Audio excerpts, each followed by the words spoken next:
anything, you have something special in ECT or something special in VNS who will can superpower to the other champion?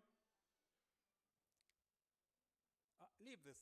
What is the chance of the marriage here in Saudi? If you get married to the Saudi husband, how long this marriage will survive? 5-year survival for Saudi marriage? 48. And for Egyptian marriage? 42. Most of the marriage will fail within 5 years. So the most important issue is the durability. VNS is durable by 67, while the average Arab marriage will finish in 45. And there's another point for VNS. Will never ask for second wife. VNS win by knockout view durability. Nothing durable like VNS.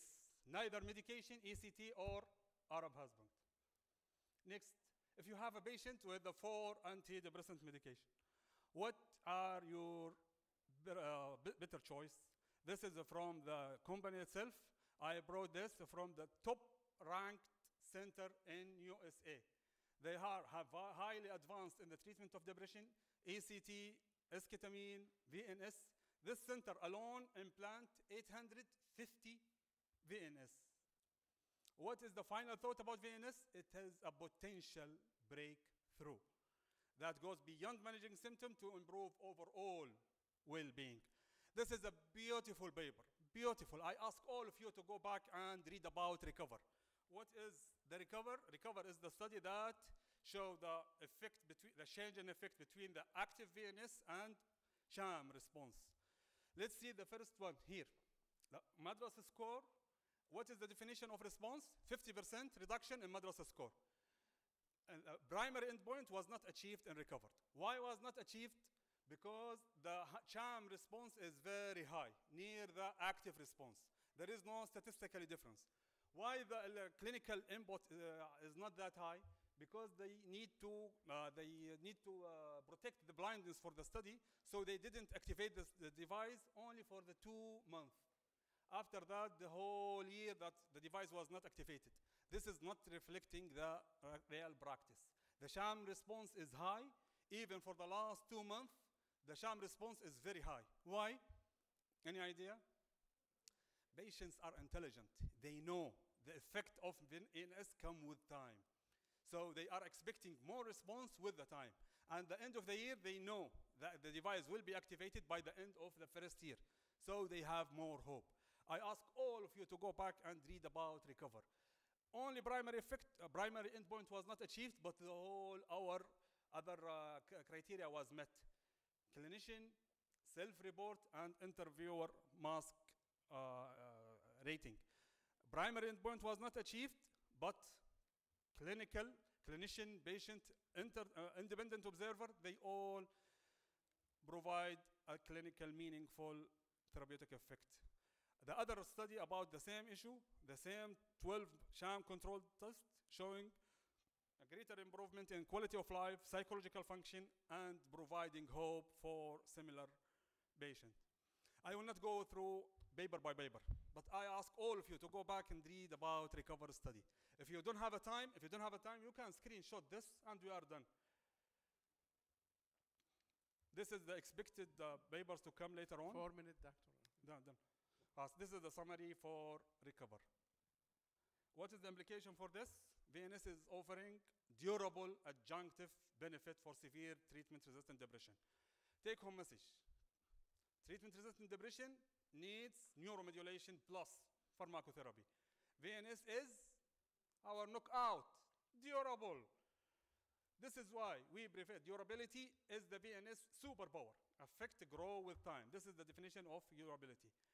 Neurosurgery and psychiatry. You cannot proceed in psychiatric treatment of depression without a neurosurgery.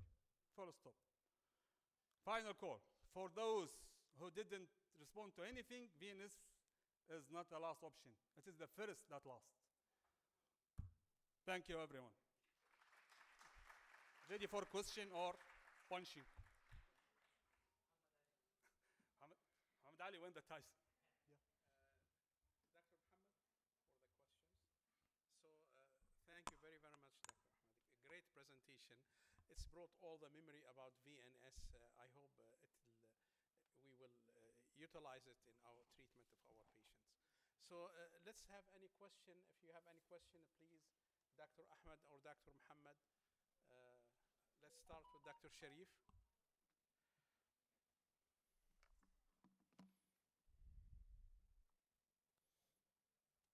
السلام عليكم شكرا للسبيكرز.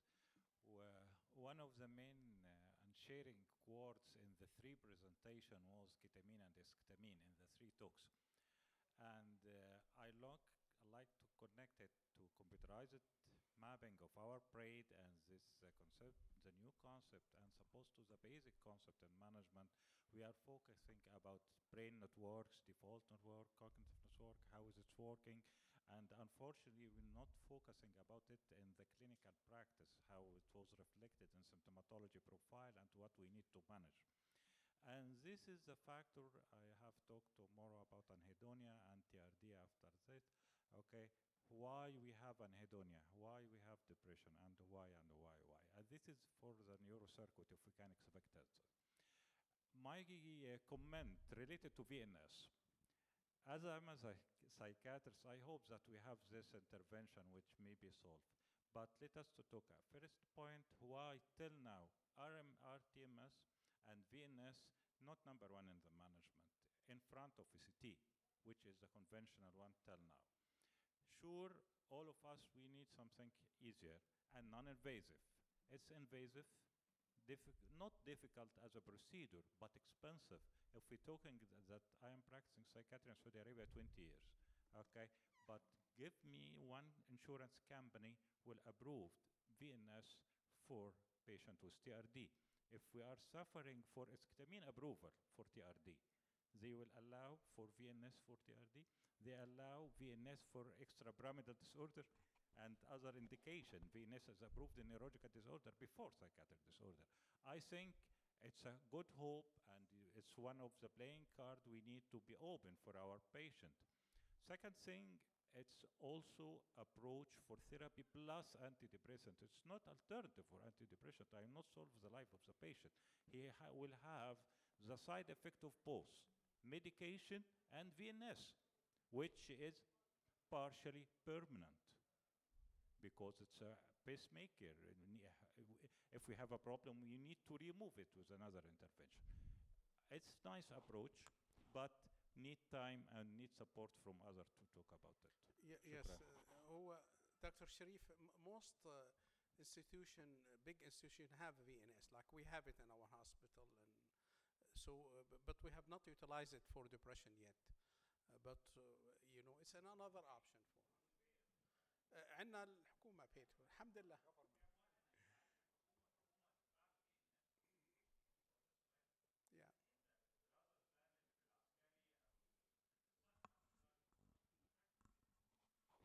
نحن وزارة الصحة موجودة عندنا يعني they will pay for it. Yeah. It's difficult, but it can be done for some patient. It can be done. Yeah, but as I said, it's always, you know, when you see like me and you've been seeing patient for 30 years, so you see a lot of patients need a lot of options. One option is, yani we need all the options we have in our life.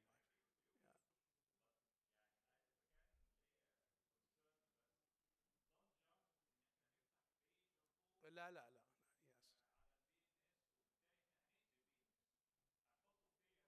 Yes.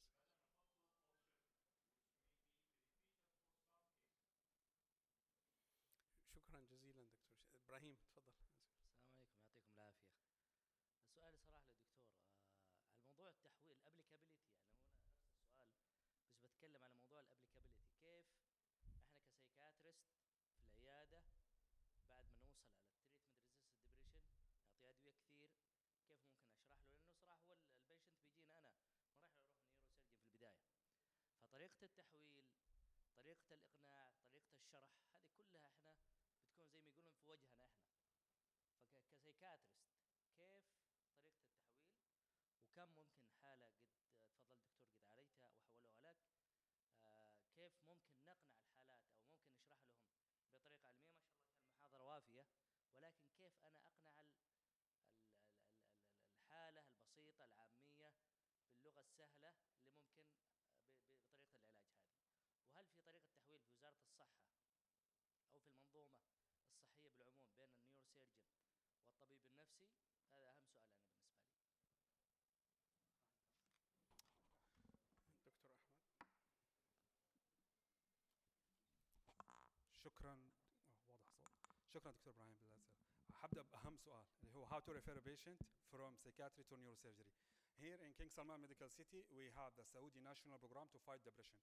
You can refer a report, not a patient. We have a interdisciplinary clinic between King Salman Medical City and the other outside hospital. One in Germany, the other in UK. Both three consultants. We should do meeting at the end, the last Thursday of every month. We can discuss the cases and then we decide. After we decide what is the proper for the patient, then we give the option. I cannot give the patient two options, either capsulotomy, cingulotomy, or VNS. He doesn't know what is better for them. For example, the last week, one patient was dismissed by psychiatrist because he said this patient is not responding to ECT. Failure of ECT response doesn't exclude patient from VNS. So we need to sit together and to discuss together. What do we need to do is to do a thorough, detailed medical report and send it to Al-Amal in King Salman Medical City. We will sit together and we will discuss it with the people abroad who have huge experience with this. After that, we will call patient, then we will discuss with them. Sometimes we offer for patient cingulotomy, and after discussion with the abroad university, they decide to go for VNS.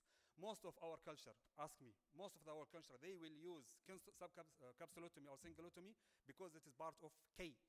Because in capsulotomy you will do lesioning in the deep part of the brain. I ask frankly like this: تبغى جهاز تنبيه ولا تبغى كي في منطقة فائقة النشاط في الدماغ؟ 100% they will use K.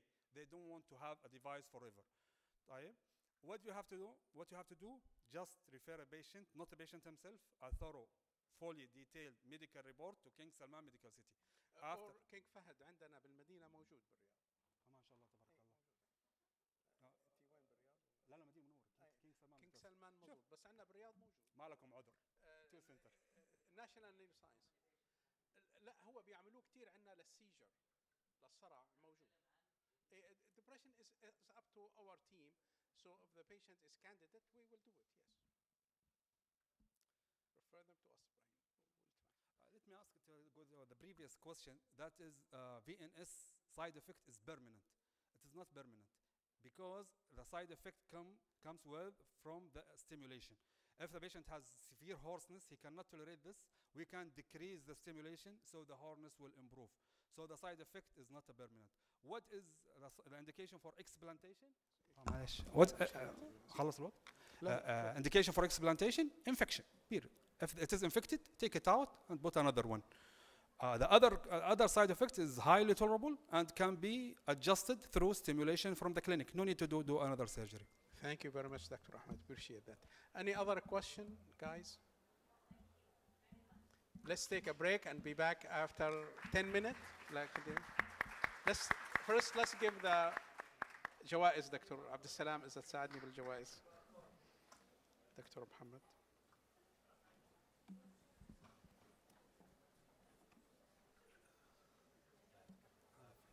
جائزتي أنا.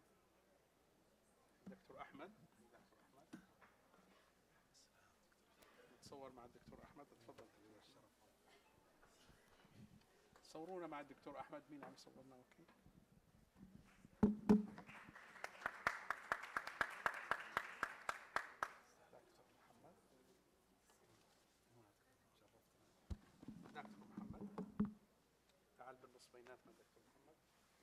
He's going to Rhode Island with this beautiful prize. أجمل المدن زرتها. Okay, very proud of this. Probably this is beautiful.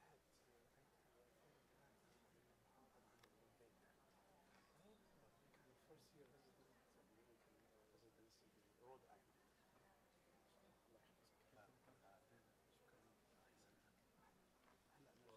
دكتور علي جرعتري كمان أنا أخذ جائزة. هلا بس نخلص المحاضرة.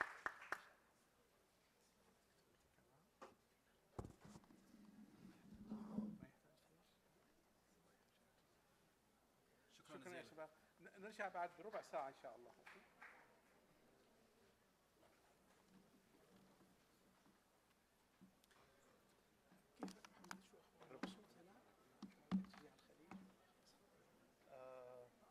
مش بعرف.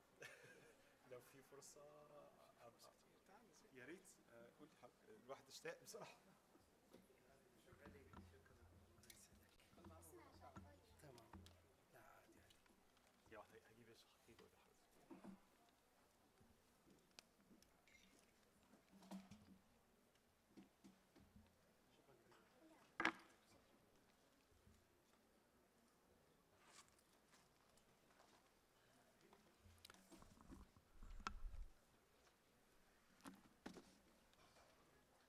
خلاص الكل حضر.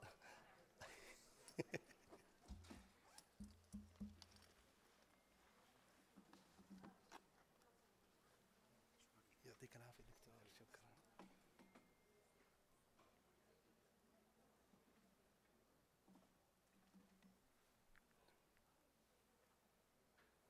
خلاص الكل حضر. استنى دكتور لين كلهم يحضرون، هيزعلون علي اليوم. دكتور مين؟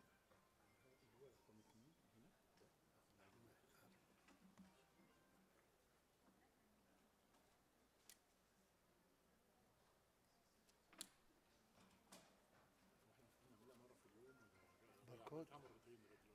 والله كثير، مرة كثير.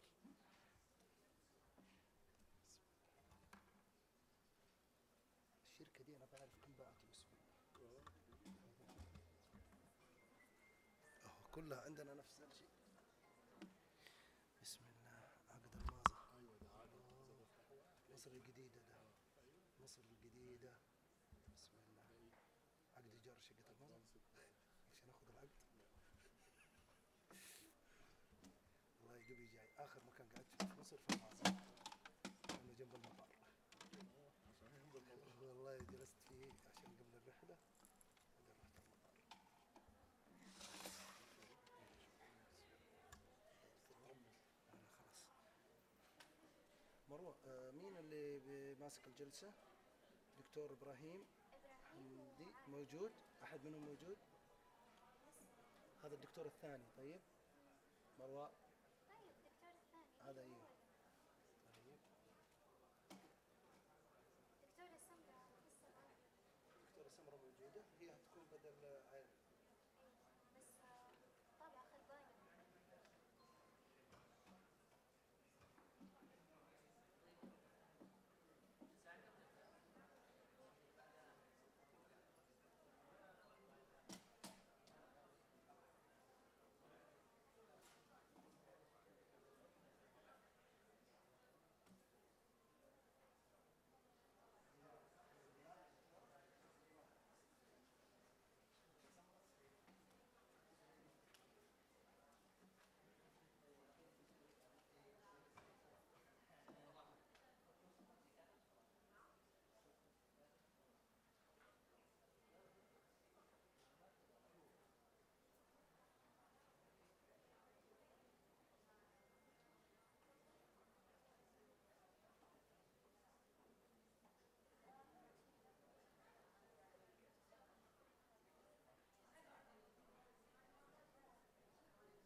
مساء الخير. بسم الله الرحمن الرحيم. We will talk about we have three speakers. في البداية معنا الدكتورة سمرة تتكلم عن تعرف عن نفسها لو تكرمتي. We will have 20 minutes, then we'll have other 3 to pick. Let's start. تفضل يا دكتورة.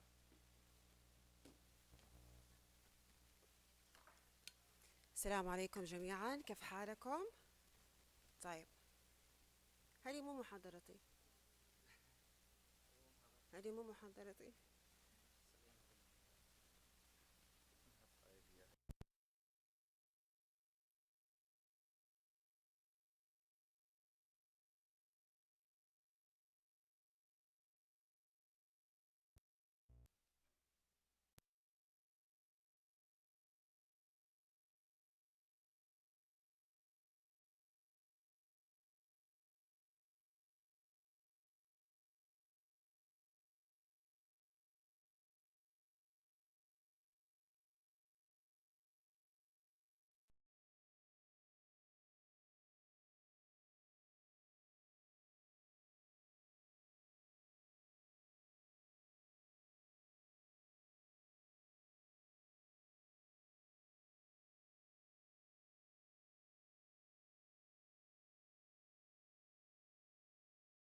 واحد, everybody here is so knowledgeable. Everybody, they're really good at what they do, okay? I never felt that there is something I can add to the conference where I can give a talk. ما أعتقد في أي معلومة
Mic. Mic. Mic check. Check mic. Mic check. Check mic.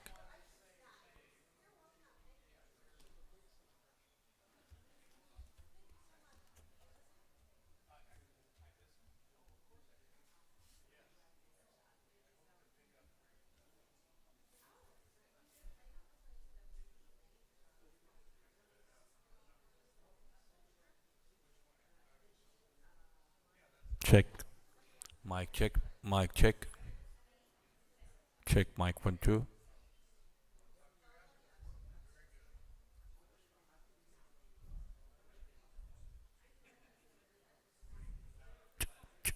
Check. Mic check. Mic check. Check 1 and 2. 1 2 3. Check mic 1 2. Mic 1 2 3. Check mic 1 2 3. Mic test mic 1 2. Mic test. Test mic 1 2. Test mic 1 2. Mic test. Mic test. بسم الله. بسم الله. Test mic 1 2. Mic test. Mic test.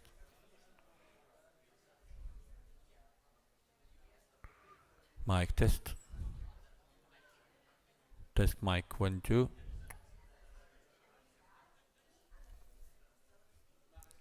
Mic test. Test mic 1 2. Test mic 1 2. Mic test.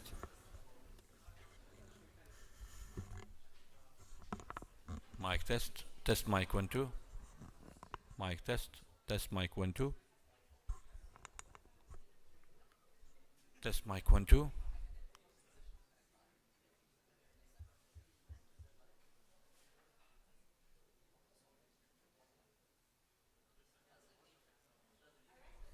Mic.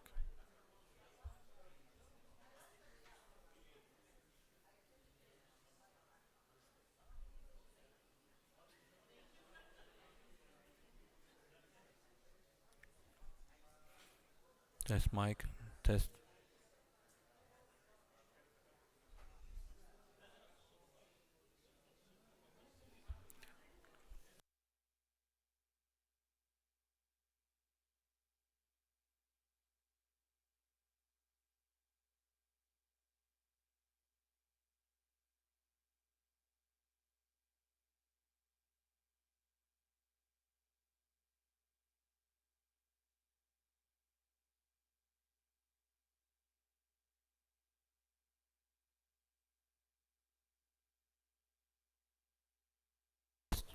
Test mic 1 2.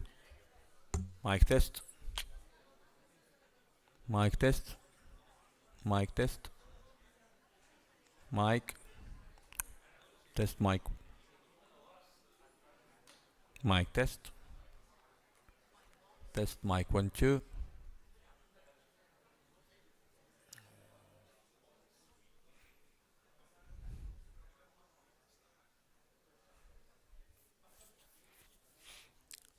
Test mic 1 2. Test mic 1 2. Mic test. Test mic. Test mic. Mic test. Mic test. Test mic 1 2. Test mic 1 2. Test mic 1 2.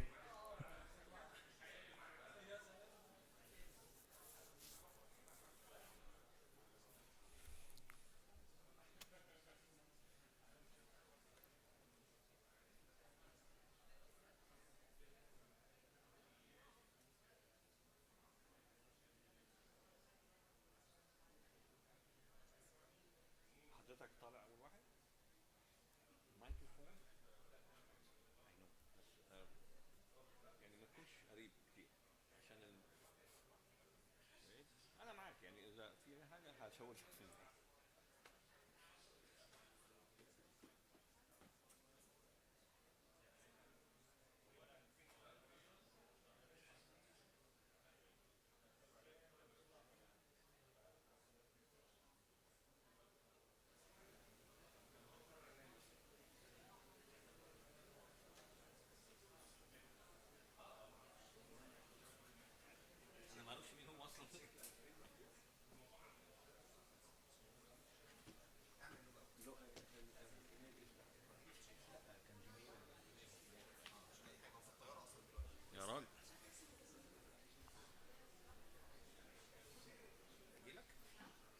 ايوه بالله عليك. خلي دي كل الحاجات دي زي ما هي. شوف كده لو حاجة مفتوحة. لأ. شوف على الجيميل. مفيش حاجه تانية مفتوحه. ما هو كله اتقفل. مفيش حاجه مفتوحه. طيب خلاص. مش موجودة حاجة متسجلة ولا خلاص. خلينا مثلا. لا ده مفيش نت اصلا. وفتح منين؟ بيقول توصلوا لأن المحاضرة ما كانتش شغالة فعمل لها داونلود وبعد كده تقريبا بعتوها هنا؟ من هنا لهناك تقريبا. هو بيقول لي الجهاز ده مش عارف. انا هكلمه خلاص. حد الله. نص ساعة هكلمه عادي يكون وصل بس. لأن هو جه عمل المحاضرة ومشي. فهرجع لك. شكرا يا حبيبي.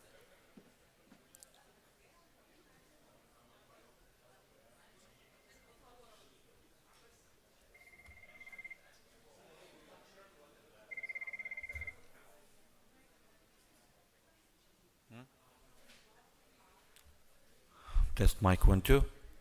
Mic test. Test mic test. Test mic 1 2. Test.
المحاضرة موجودة. وهي تمام شغال. اوكي شكرا.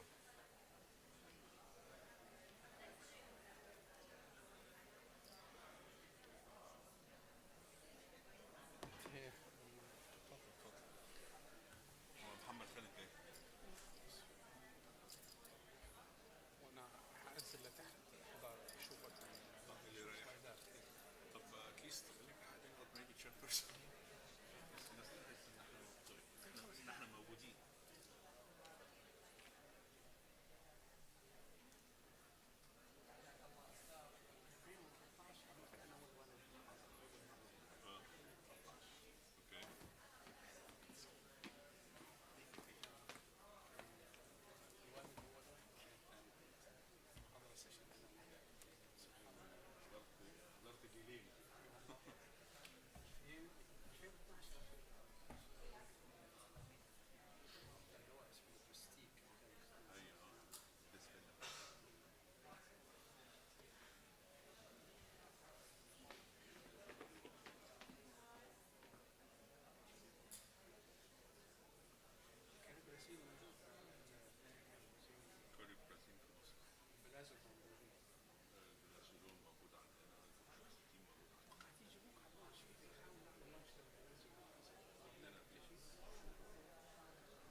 السلام عليكم. انا اتشرف. ده شرف لي. السلام عليكم بروف. كان في الدكتور شيخ، دكتور شيخ الخان، دكتور جرعتلي. زمان الله يحييك. ايوه بسم الله.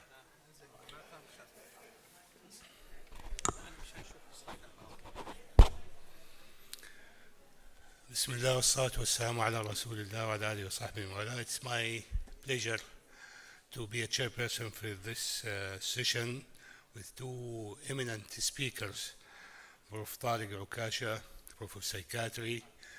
يعني هو غني عن التعريف. حيكلمنا عن الجيو سايكاتري. تفضل دكتور.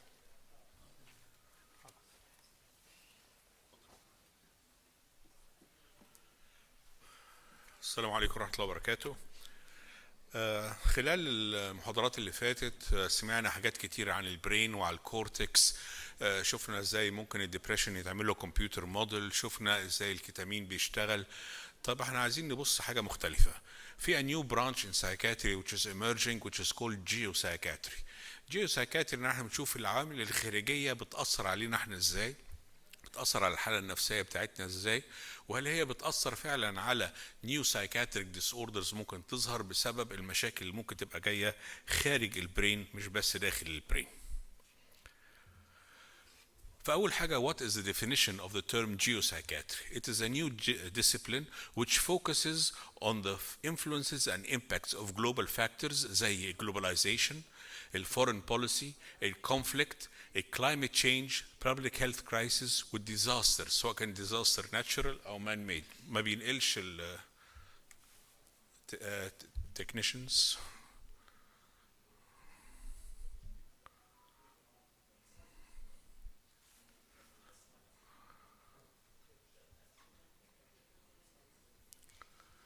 السلايدز ما بتتحركش.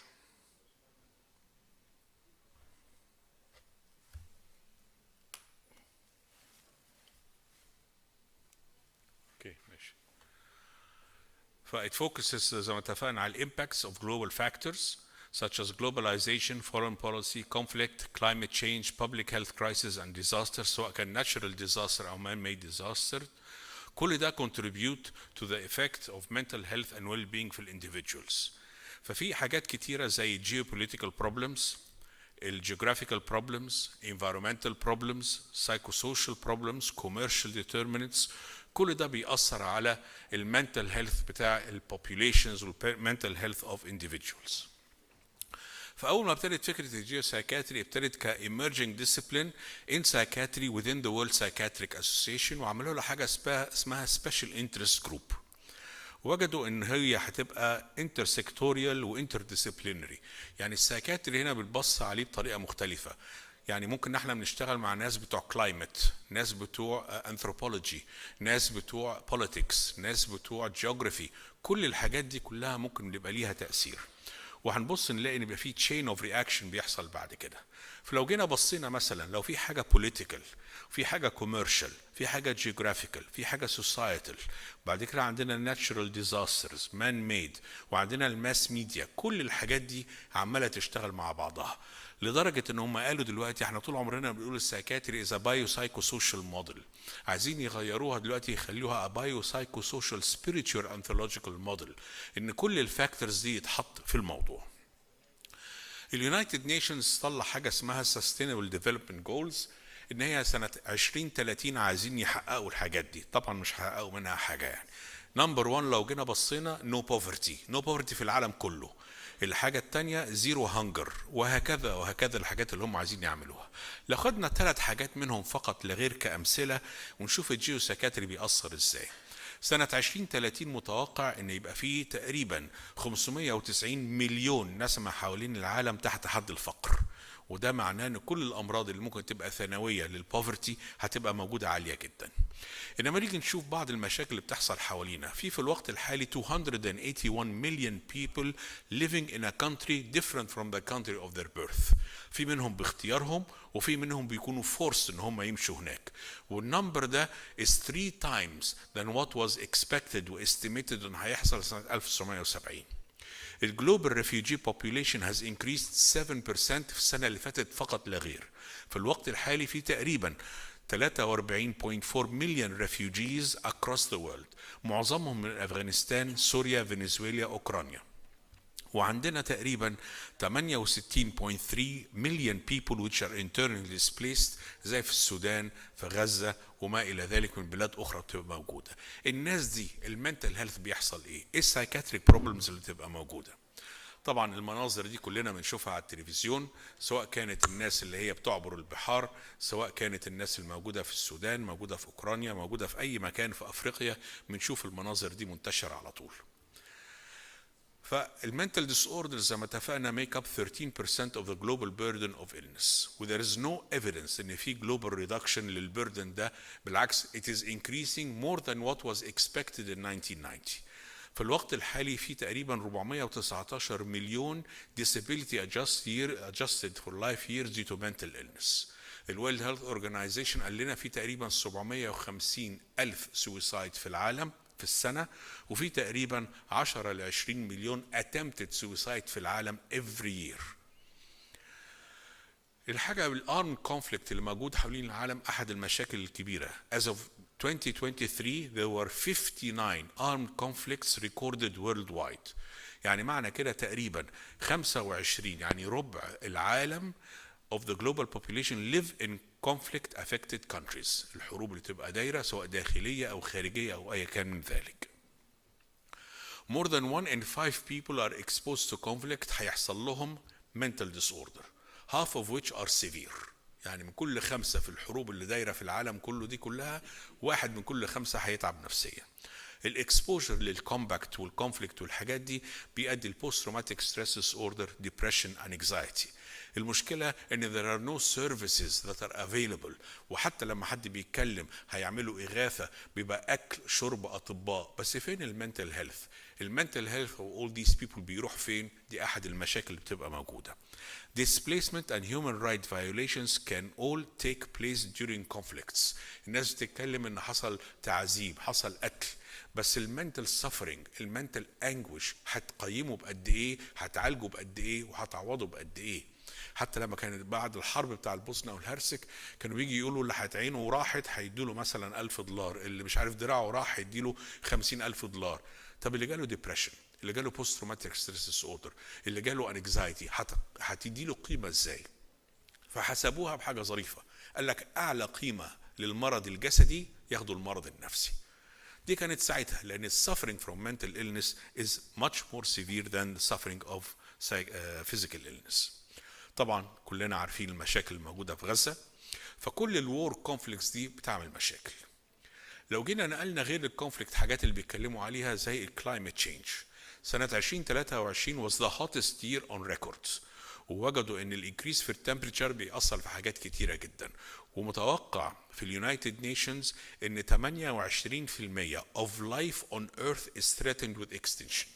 28% من الفصائل الحيوانيه والطيور والشجر وكل ده 28% من الكائنات دي كلها هيحصل له اكستنكشن خلال ال10 سنين اللي جايين، غير الديناصورات والحاجات القديمه.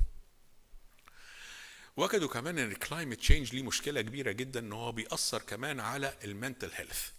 وجدوا ان كلما زادت الحراره كلما زاد السويسايد والسويسايدال بيهيفير، وبيزيد كمان الهوسبيتال اتندنس والادميشن فور منتل إلنس، وان البيشنتس عندهم سايكاتريك إلنس اكتر ناس vulnerable ان يحصل exacerbation of their symptoms لما يكون في climate change، خاصه لما درجه الحراره بتزيد. كان في شغل اتعمل في ساوث امريكا، وجدوا ان لما درجه الحراره بتختلف ان دخول المرضى للمستشفيات، ظهور المرضى سايكاتريك بيشنتس للامرجنسي رومز، الكومبلاينس على الميديكيشن، كل ده بيختلف. ما بقناش بنتكلم بقى على النيورو ترانسميترز في البرين، احنا بنتكلم على الفاكتورز اللي جايه من بره بتاثر علينا ازاي. حتى في الفورنسيك منتل هيلث وجدوا لما الحراره بتزيد وكلايمت تشينج بيحصل ان البيشنتس اللي عندهم سايكاتريك ديس اوردرز اللي امبريزنت ان السويسايداليتي عندهم بيزيد والاجريشن عندهم بيزيد كمان، لدرجه دلوقتي ان بقى في وسيله جديده لتعذيب في بعض السجون انك انت تعمل كنترول للكلايمت، ان احنا يبقى الدنيا برد زياده عن اللزوم او الدنيا حر زياده عن اللزوم. وجدوا ان الايفكت بتاعها زي الفيزيكال توتشر والسايكولوجيكال توتشر والحاجات التانيه اللي احنا نسمع عنها كلها.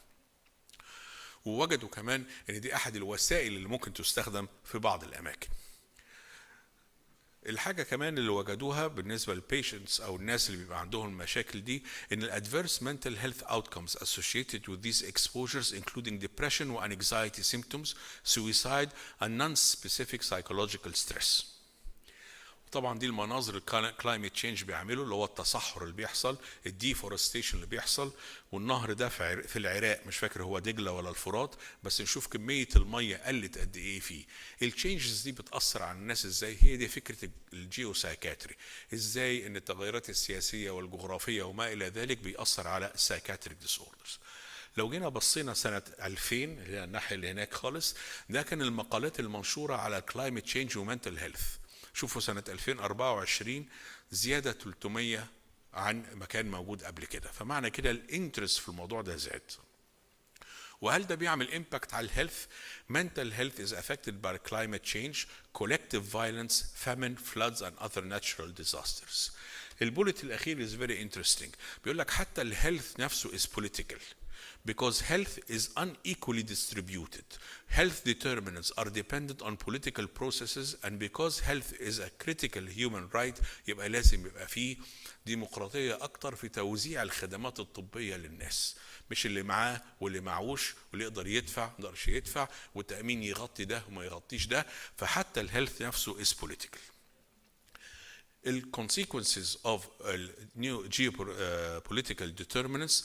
طبعا المشكله بتاعت المايجريشن بتاعت الناس، الفيزيكال امباكت بتاع البوفرتي والانمبلويمنت، الاوفر كراودنج اللي موجود، الايموشنال امباكت، كل ده بيبقى ليه تاثير سلبي على الناس. في حاجة ظريفة جدا، وجدوا in a large scale population study children with disorganized infant attachment، حتى الاتاتشمنت بين التشايلد والمذر هم لسه infants had a larger hippocampal volume than those who organized attachment patterns. يعني كل الأطفال الانفنتس اللي عندهم attachment مع الأم أقل من الناس اللي احنا هنسميهم عادي، يعني كان عندهم larger hippocampal volume. Adults with early attachment disorganization in childhood have shown a larger amygdala volume. لما نيجي نبص ان الاطفال دول والناس الكبار دول عندهم افكت في الهيبوكامبال والاميجدالا، دول عباره عن ايه؟ ده اللي بيطلع لنا الانكزايتي، بيطلع لنا الستريس، بيطلع لنا البوست تروماتيك ستريس، بيطلع لنا كل الحاجات المشاكل اللي ليها الكوبينج استراتيجيز بتاعتنا وهاو وير ايبل تو ديل وذ ستريس تبقى موجوده.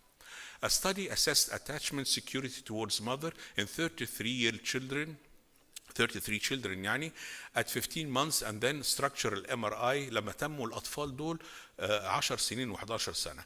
Children with more secure attachment had larger gray matter volumes. يعني معنى كده البرين بتاعهم والابيليتي بتاعهم to cope with stress كان أفضل من ما كانش عندهم. لدرجة ان التخصص ده ابتدى يزيد، بقى في حاجة اسمها The International Institute of Geopsychiatry، والمقر بتاعه موجود في السايكاتري ديبارتمنت في الفاكولتي اوف ميديسن يونيفرسيتي اوف بيرن في سويسرا. واللي ابتدى الموضوع ده كان دكتور ألبرت بيرسو من يو كي، والفاوندنج بريزيدنت كان بروفيسور دينيش بوكرا اللي هو بريزيدنت باست بريزيدنت اوف ذا رويال كولج اوف سايكاتريست وباست بريزيدنت اوف ذا وورلد سايكاتريك اسوسيشن. وفي سويسرا هم دول المسؤول، واللي فيري انترستد في حاجه دي في ويب سايت اسمه www.geopsychiatry.org. وفي كولابوريتيف سنترز حوالين العالم، خاصه في الاماكن اللي في العالم اللي فيها تشينجز جايه بتحصل سواء كان في الكونفليكتس او في الكلايمت. في افريكا عندنا جيوسايكاتري كولابوريتيف سنتر موجود في كايرو ايجيبت، عندنا في عين شمس يونيفرسيتي.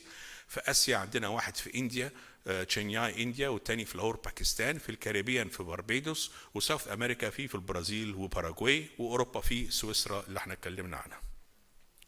والاهتمام زاد لدرجه ان دلوقتي بقى فيه الجورنال كول جورنال اوف جيوسايكاتري، الببلشر بتاعها السيرفيه والاديتور ان تشيف دينيش بوجرا، ودي بتنشر بيبرز فقط بتتكلم ازاي الجيوسايكاتري بيأثر على المنتل هيلث وما الى ذلك. ودول الاديتوريال بورد، في 2 من الوطن العربي، جوزيف خوري اللي هو من لبنان والامارات، وانا من مصر. وفي شغل حتى اتعمل دلوقتي ان الجيوسايكاتري and its integration into psychiatric residency curricula. الناس اللي بيبقوا شايفين ناس بيشتغلوا مثلا في السعوديه، بيشتغلوا في مصر، بيشتغلوا في الامارات، طب ما ممكن يشوفوا ناس جايه من العراق، ناس جايه من سوريا، ناس جايه من فلسطين، ناس جايه من ليبيا، ناس جايه من اليمن، في بلاده الأوروبية. الناس دي if we don't understand what is happening in their countries، غير الكالتشرال سايكاتري، الجيوبوليتيكال والجيوغرافيكال تشينجز اللي بتحصل، هيبقى فيها مشكلة كبيرة جدا. كان في برضه بيبر كان جوزيف خوري وانا اشتركت معاه فيها، اتكلم عن حاجه لما دخل مشكله في لبنان، قال لك mental health is still a human right during times of war. كم واحد من حضراتكم سمع الصحه النفسيه والحاله النفسيه during times of war؟ بيتكلموا ازاي نجيب دم، ازاي نجيب اكل، ازاي نجيب الحاجات دي كلها، وازاي نجيب مستشفيات ونجيب كل حاجه. بس المنتل هيلث، mental health is a human right حتى اثناء الحرب نفسها تبقى موجوده. واخر حاجه ده كان بيبر لسه منشوره من كام يوم، اللي هو critical review of the evolution and interpretation of traumatic stress disorder. ازاي بيحصل التشينجز ده، وازاي التروما، مش لازم التروما تبقى حرب، تروما في كل حاجه، حتى الانفنت ماذر بوندنج ده يعتبر احد انواع التروما. In conclusion, the Middle East and North Africa region is currently confronted with a number of complex problems and threats. Several factors and influences such as war, displacement, migration, immigration, as well as climate change, natural disaster, conflict, globalization, population growth, urbanization, agricultural production, industrialization, geopolitics, socio-economic transformation, and cultural practices have profound effect on mental health and mental disorders and service provision. كمان هنقدم خدمات ليهم ازاي. unless psychiatric research and practice accept the major role they need to play in responding to all these geopolitical negative phenomena, psychiatrists and mental health professionals will increasingly be overwhelmed by their mental health sequelae. Geopsychiatry is a new and exciting branch of psychiatry which adds to the biopsychosocial spiritual anthropological approach to psychiatric disorders. Thank you very much.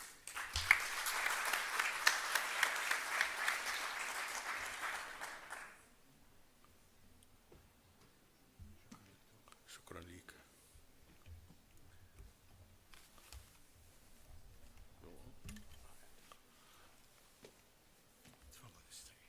Sorry. شكرا أستاذ دكتور طارق عكاشة. تعودنا من الأساتذة الكبار التحدث عن مواضيع كبيرة.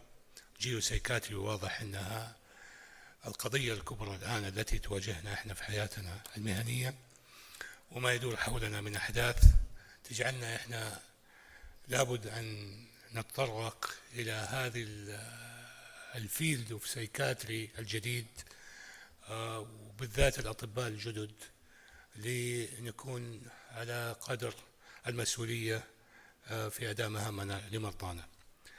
الآن الأستاذ الدكتور علي جرعتلي حيكلمنا عن فيوتشر اوف سايكاتري. لا فين موضوعك؟ ما شفته في المحاضرة.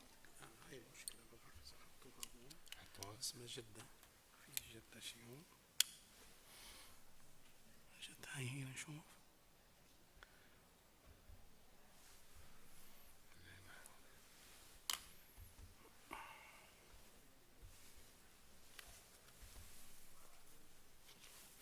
مش دي. لا مش دي. خليني يبدو في هذا مو حاطط المحاضرة. خليني احطها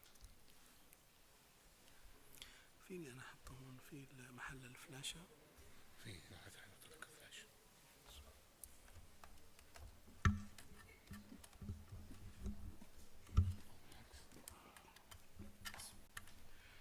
المفروض المحاضرة موجودة، كانت موجودة. وين صارت؟ موجودة. انت نزلتها دكتور؟ من زمان. الصبح اعطيتوني اياها.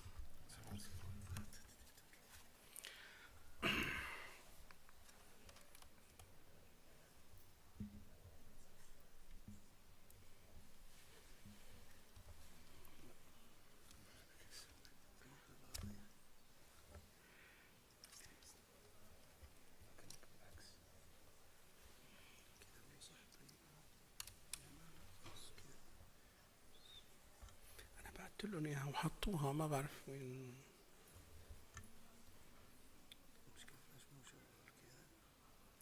ما دخلت كويس. خلينا نشوف هون.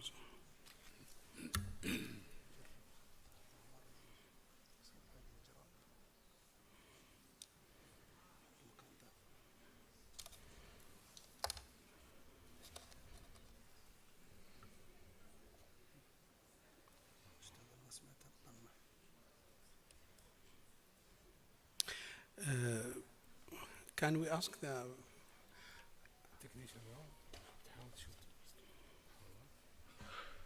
أنا أعطيتكم إياها الصبعة، حطيته كانت هون من شوي، ما بعرف وين راحت. اسمها جدة 26 كان. لا لا لا. هاي اليو اس بي بس.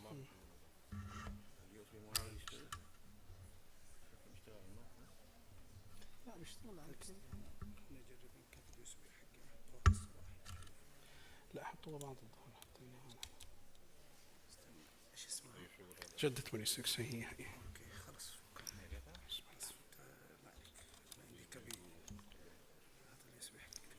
خلاص يسلم. شكرا شكرا. خلاص خلاص شغالين هيك. بس عشان الدكتور بيعرف معها هنا.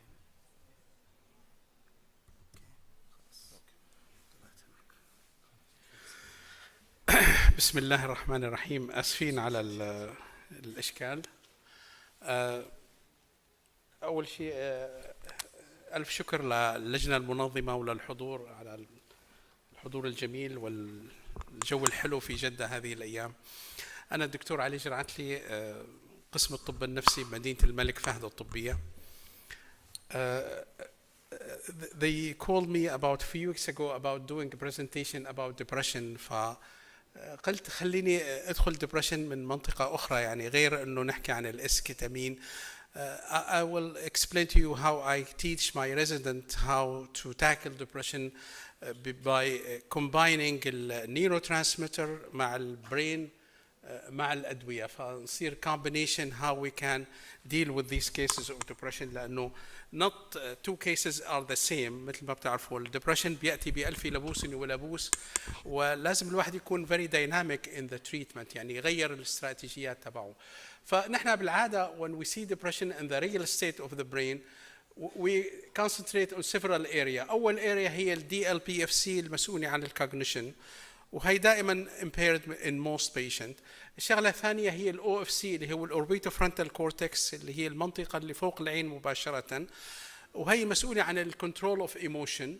وطبعا الاميجدالا والهيبوكامبس اللي حكى عنهم الدكتور طارق من شوي، اللي هن also the main problem in depression and anxiety. فمعظم الادوية اللي بنستخدمها للسايكاتري بتأثر على هي المناطق في الدماغ. فحنشوف شلون we can combine all of this in some cases of depression. فإن جنرال بالدبريشن بيكون عندنا الليمبيك سيستم اللي هي السنتر اوف ذا ايموشن ان ذا برين بتكون هايبر اكتيف، يعني بيكون في عندنا a lot of emotion هون. وهون نحن حنحكي كثير عن الموضوع هذا، لانه الايموشن هي جايه من الذكريات المؤلمه الموجوده عندنا. كان فرويد يقول انه دائما الدبريشن ياتي افتر لوس. فمعظم المرضى اللي عندهم دبريشن بيكون عندهم حزن بسبب انه they lost something، يعني فقدوا شيء مهم، سواء family member ولا فلوس ولا اي شيء، او حزن بسبب علاقه سيئه مع بالفاميلي او زواج غير ناجح. فدائما الانسان لما بيكون حزين وعم يبكي، خاصه عند النساء، بيكون عندهم الليمبيك سيستم is like on fire, a lot of emotion. عادة عندنا لما بيكون هذا الليمبيك سيستم is very hot، الفرونتال لوب هو الجزء من الدماغ اللي بيعملنا فيلانسنج للايموشن، يعني بيخلينا نعبر عن الايموشن او نتعامل مع هذه الايموشن. مشكله الاكتئاب انه مثل ما قلنا انه الليمبيك سيستم از فيري هايبر، والفرونتال لوب مو قادر يفيلانس دوس ايموشن، يعني ما قادر يتعامل مع هذه الايموشن. لانه اول شيء هو اللي بيروح بالدبريشن بتلاقي في عندنا اندر اكتيفيتي بالدبريشن، فبيكون البي اف سي كولد، وهذا السبب انه المريض ببلش يبكي لانه مو قادر يعبر عن هذه المشاعر اللي عنده. وهذا اللي بنشوفه لما بنعمل بيت سكان، بنلاحظ انه الفرونتال لوب ما شغال، وهذا السبب انه احيانا بيكون مريض الاكتئاب غير لوجيكال. ليش؟ لانه الفرونتال لوب هو the logical part of our brain، يعني تلاحظ احيانا المريض لما بينفعل كثير بالاكتئاب بيكون منفعل وغير قادر على ما بيكون لوجيكال بحياته، بسبب انه الفرونتال لوب اللي هو اكبر نعمه اعطانا اياها ربنا انه ما شغال كويس. فاللي بيصير عندنا لما الفرونتال لوب بيبطل يشتغل، قلنا الفرونتال لوب هو الاورجنايزر تبع البرين، يعني هو الليدر تبع البرين، هو الاوركستريتنج all the brain. فلما الفرونتال لوب بيبطل يشتغل، البرين تسموه give الباور to the subcortical region. فبنلاحظ انه مريض الاكتئاب ممكن يعمل اشياء روتينيه، ممكن يروح على الشغل ويمشي ويشتغل، لكن ما عنده ابداع، ما عنده كرياتيفيتي. ليش؟ لانه الكرياتيفيتي موجوده وين؟ موجوده بالفرونتال لوب.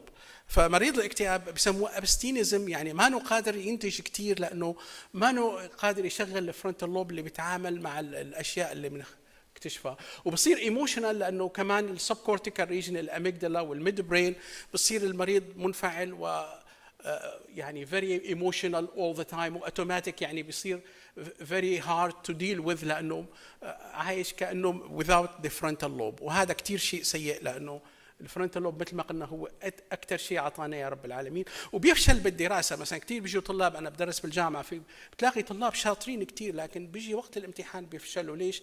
لانه الايموشنال برين اللي هو مسؤول عن الايموشن والهايجاك ذير فرونتال لوب. فالفرونتال لوب بيجوز يكون هذا ذكي جدا وعنده اي كيو 700 لكن مو قادر يشغله. ليش؟ لانه الفرونتال لوب لما بيكون ستريس اوت بصير هايجاكت باي ذا emotional system. لذلك المريض اللي عنده قلق واللي عنده خوف لا يبدع ابدا، لانه الفرونتال لوب ما عاد شغال عنده بشكل جيد. فهذا اللي بيصير انه when you are stressed in the name of fear we hijack our thinking brain and we become obsolete. فاللي بيصير عندنا الادويه النفسيه شو بتعمل؟ بتحل لنا المشكله كثير الاس اس ار ايز والاس ان ار ايز اللي بنستخدمهم بشكل يومي نحن عاده، لانه بينزلوا الاكتيفيتي بالليمبك سيستم، فالمريض الخوف اللي عنده بيخف كثير، فنحن بنستخدم لانه بصير عنده الايموشن خفيفه ما عدا كراينج، وبيحسنوا الفرونتال لوب اكتيفيتي، فبنحل يعني المشكله من الطرفين. لكن السبب اللي نحن بنلاحظ انه الادويه هي مو كثير ساتيسفاينج، لانه ليش؟ لانه بتعملنا تبلد في المشاعر، لانه الفيلينج الموجود بالليمبيك سيستم هو الانكزايتي، هو نفسه الليمبيك سيستم هي نفسها اللي بتعملنا الفيلينج بالانكزايتي وبتعملنا الاذر فيلينج، فبصير المريض بسموها حبيس المشاعر، وهي اهم سايد افكت بنشوفها للسايد افكت للانتي ديبريسنت الاس اس ار ايز والاس ان ار اي. طيب ليش الليمبيك سيستم بتصير هايبر اكتف؟ فنيو ثيوري بتقول انه نحن عندنا شغله اسمها implicit memory، هو الميموري اللي مخزنينها نحن وما available to us، يعني بالانكونشس مايند موجوده. فلما بصير عندنا لوس او بصير عندنا ستريس معين او بي تي اس دي او اي شيء، مثل ما الدكتور طارق حكى عن الحروب والذكريات تبع البوفرتي، فكلها هي بتكون متخزنه عندنا بالجسم جوا يعني فلما بصير عندنا شيء بيذكرنا بهذه الاشياء بينفرز الابنفرين من الادرينال جلاند ومن الجسم، وبيبلش يعمل لنا اكتيفيشن للليمبيك سيستم وللاميجدالا. الاميجدالا قلنا والهيبوكامبس هن السنتر اوف ذا ايموشن والميموري. فلما بيزيد النور ابنفرين بيزيد الاكتيفيتي بالبرين، بينشط البرين، فبتنشط كل هي الذكريات المؤلمه اللي عندنا سواء طفوله او برد او صراع الابوين او يعني هي الاشياء اللي بنشوفها اللي بتعمل لنا انه البيشنت بيكون ستك. يعني بتلاحظ انه مريض الاكتئاب عنده بيكون رومينيشن. شو يعني رومينيشن؟ رومينيشن يعني الليمبيك سيستم بتضل تذكرنا بما حدث وليش حدث هيك، وبتعملنا النور ابنفرين هو اللي بيعمل اكتيفيشن للميموري. لذلك بتلاحظوا معظم ادويه الاكتئاب بتعمل لنا شويه سبريس للاميجدالا وللليمبيك سيستم، لانه بتنزل شوي هذا الهايبر اكتيف الهايبر اكتيف اميجدالا، لانه لما المريض بيتذكر هي الذكريات بصير عنده كانه فولكانو اوف مشاعر، يعني بتطلع المشاعر بشكل هائل جدا، وبصير المريض حبيس لهذه المشاعر، وبصير مكتئب جدا وكراينج اول ذا تايم، لانه ساعتها الفرونتال لوب مثل ما قلنا انه غير قادر على انه يسيطر على هذه المشاعر. وهي الابيليتي الكونكشن بين الفرونتال لوب والانسلا والاميجدالا هن اللي بيعطونا الابيليتي تو deal with these emotion. فهي كلها الذكريات موجوده وعندنا مخبايه. لذلك بالسايكوثيرابي بلاي ا ميجر رول انه نسترجع هذه الميموري ونحاول نشوف what is balancing this problem and causing us to be like this. طيب ليش بصير عندنا الفرونتال لوب ببطل يشتغل؟ لانه لما بصير عندنا اكتئاب بصير المريض بصير البرين يوصل الى مرحله يعني بده يحافظ على ما عنده، فبتلاحظوا انه معظم الاكتيفيتي والبلد سبلاي بصير يروح على البيسك برين، يعني اللي هو الميد برين والليمبيك سيستم، لانه التفكير هون لما بنكون مكتئبين ما عاد عندنا way to create anything، لانه الكرييشن مو ضروري. هلا ماني مهم اني اخترع اشياء، هلا مهم حافظ على حياتي. فمعظم الاكتيفيتي بتروح على الميد برين وعلى الليمبيك سيستم، لانه فعدم تشغيل الفرونتال لوب او البور اكتيفيتي بالفرونتال لوب اثناء الدبريشن هي سرفايفل ديفنس ميكانيزم مشان نحافظ على الاشياء الموجوده، حفاظ على صحه القلب والتنفس والاكل، لانه هدول اهم من التفكير ومن الاشياء الاخرى. فلذلك اهم شيء نحن بالعلاج النفسي بالاكتئاب السايكوثيرابي از فيري فيري امبورتنت. يعني انا معظم المرضى اللي عندهم تريتمنت ريزيستنت ديبريشن عندي انا بشتغل معهم كثير سايكوثيرابي، لانه السايكوثيرابي از وات جنا، لانه المشكله انه عندهم الفرونتال لوب مو شغال. لكن بالاكيوت فيز ما فيني بلش سايكوثيرابي بالاكيوت فيز. ليش؟ لانه قلنا انه الفرونتال لوب is not active yet. الفرونتال لوب is overwhelmed with the norepinephrine and all of this trauma that the patient will not be able to think clearly and make good decision at this point. فأنا بالأكيوت فيز بدي أحاول استخدم أدوية، وبعدين مثل ما كان في عنا أستاذنا يقول دق الحديد هو بارد، يعني do psychotherapy when the patient is more calm, more relaxed, not when they are very active. بهالمرحلة هي بنستعمل supportive psychotherapy maybe، بس not real CBT، لأنه CBT و thinking بده لازم يكونوا المريض able to think، و thinking are obsolete هون، لأنه الفرونتال لوب قلنا ما هو شغال حتى نخلي المريض يعمل معنا. فالهدف تبعنا إنه we restored the activity in the frontal lobe سواء بالأدوية أو بالسايكوثيرابي، وقلنا بالأكيوت phase we try to do it through the medication.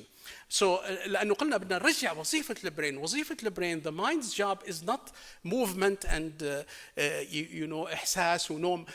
Most important part of the mind is really the brain is the mind. The mind is what differentiates us from other people, from other creature on earth.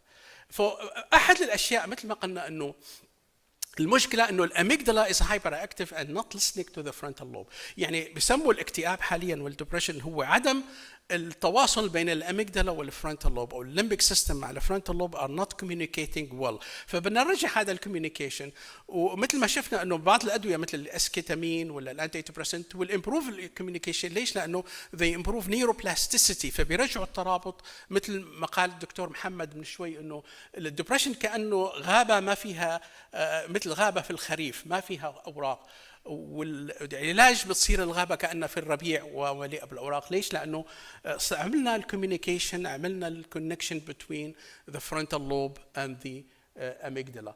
فهنا الأميجدلا is not listening. we need to improve that communication. فأحد الأشياء اللي لم نلاحظها بالدبريشن إنه بسبب الهايبر intensity والاجيتيشن والانكزايتي في عندنا too much alpha 1 receptor بتكون very active بالاميجدلا. الاميجدلا هي موصوله مباشره مع اللوكس سيلريس اللي بتفرز النور ابنفرين.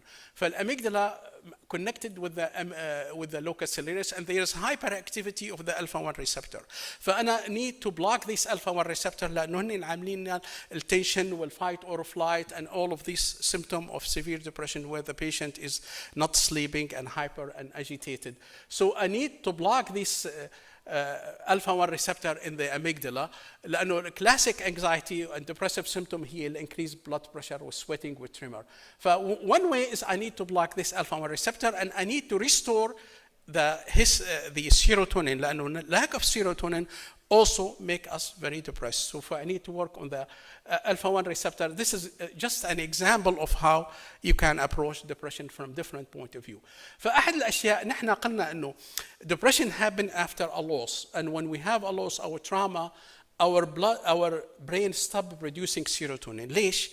لأنه serotonin is a neurotransmitter that make me happy and relax. يعني السيروتونين وظيفته انه to make me relax and happy. And if I am not relaxed and happy then my body stop producing serotonin. يعني دائما انا اسال زوجتي ليش ما تعملي لي هي الاكله المعينه؟ بتقول لي انا ما فيني اعمل لك هي الاكله المعينه لانه انت مانك بالبيت على طول مسافر فما فيني اعملها للحيطان.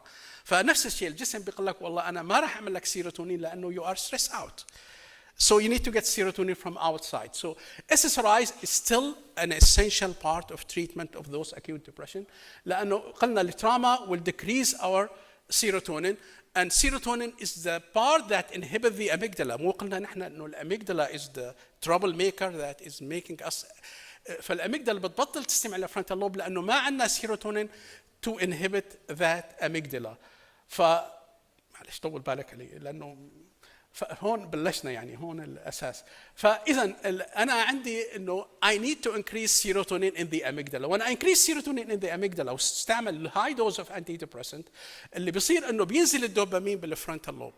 شو نتيجة نزول الدوبامين in the frontal lobe؟ بصير المريض متبلد المشاعر. فأنا بنتهي من مريض مكتئب وانكشس وإريتابل إلى مريض حبيس المشاعر. ومع ليش؟ لأنه زيادة السيروتونين بالانتيريا سينجلت كورتكس بتنزل لي الدوبامين وبالتالي بصير المريض غير قادر على انه يكون يعني ايموشنال بلانتنج بنسميها او لاك اوف دوبامين. فلذلك انا بدي ضل على اللو دوز اوف اس اس ار ايز. الشغله الثانيه انا اللي بدي اياها كمان انه بدي اعمل بلوكينج للاميجدلا. الاميجدلا فيها الفا 1 وفيها سيروتونين. فانا بعطي SSRIs to inhibit the amygdala، وبدي اعطي دواء ينزل الالفا 1 ريسبتور الموجوده بالاميجدلا. ففي كثير ادويه بتنزل لنا الالفا 1، وكمان بيكون عندنا هايبر جلوتاميت، فبدي اعطي دواء يعملوا بلوكينج لل 5-HT2A مشان لانه الهايبر جلوتاميت بالاميجدلا كمان بيعمل لي agitation and depression. فانا عم بشتغل على many part. One is the serotonin, one is the norepinephrine alpha 1 receptor, and one of the glutamate hyperactivity. وهذه عملت لي combination of depression and severe ability. فانا ممكن نضيف a typical antipsychotic like quetiapine, brexpiprazole, cariprazine. All of these medications are approved for depression. ليش؟ لأنه هن بيعملوا blocking لل 5-HT2A، وهذا اللي بيخفف لنا الجلوتاميت، بسموهم جلوتاميت ستابلايزر. فبيزبطوا الجلوتاميت بحيث انه اذا الجلوتاميت زايد بينزلوه، واذا ناقص بيزودوه. لذلك بنستخدمهم ك anti depressant and anti manic at the same time، لانه هن بيعملوا stabilization of the glutamate.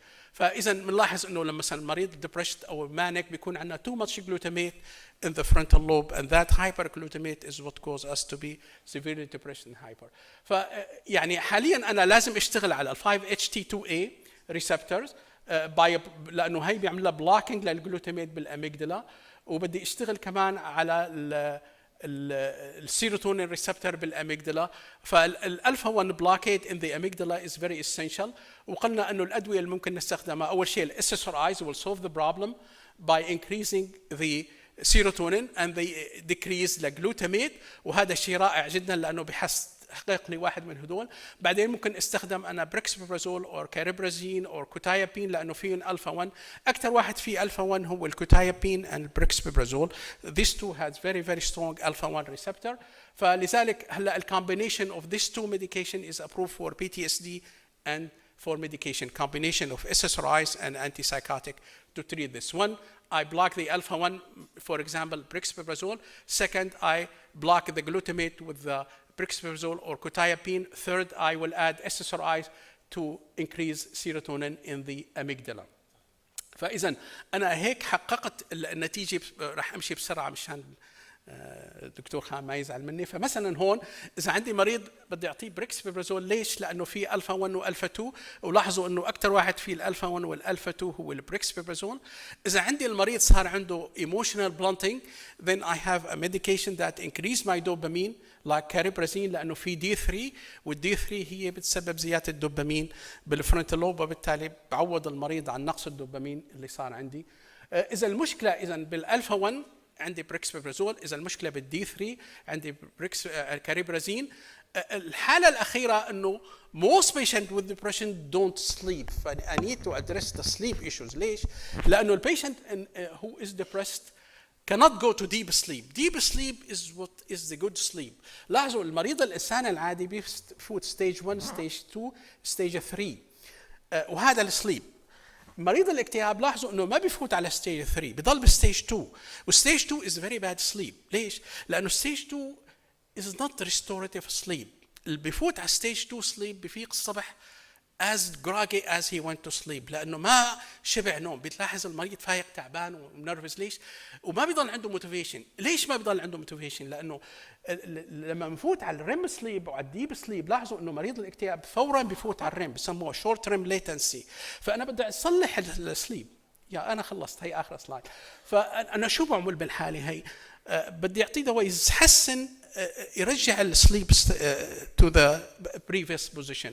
لانه مريض الاكتئاب لاحظوا كله هايبر activity at night, too much REM sleep، وبفيق الصبح. ليش ما عنده motivation؟ لانه الليمبك سيستم when you exhausted at night، يعني انت الليمبك سيستم كانت very hyper at night بالاحلام، فلما تفيق الصبح ما بيضل عندك اي motivation لانه الليمبك سيستم صارت تعبان كثير، لانه بالليل شغلتها طول الليل وهي very active to make you sleep. فبيسموها disturbance between REM and non-REM sleep. هذا اللي بيسبب لنا low motivation. فميديكيشن مثل ما قلنا الكوتايابين help us with the sleep. هذا آخر سلايد مشان ما يزعل. فالكوتايابين will help us with the sleep in many ways. إنه بيعملوا blocking لألفا 1 وM1 و5-HT2A، بيحسن لي السليب وبيحسن لي النوم. وهذا آخر سلايد راح سامحك فيه. خلاص شكرا.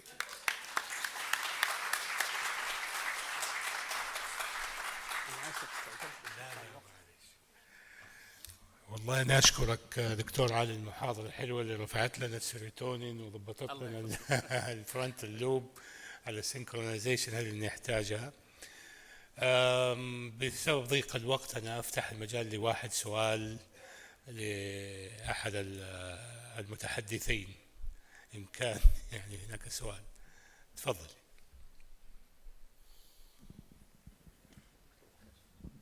طيب أنا جالسة بس يعني بفكر كده بصوت عالي لما يكون في acute depression وجالسين إحنا يعني ما نقدر نعمل التوك ثيرابي ونستخدم الأدوية. طب في other therapies زي somatic therapies polyvagal theory based therapies زي safe and sound mindfulness based therapy وكلها معروفة إنها it's calming down the amygdala. في دراسات على الموضوع هذا؟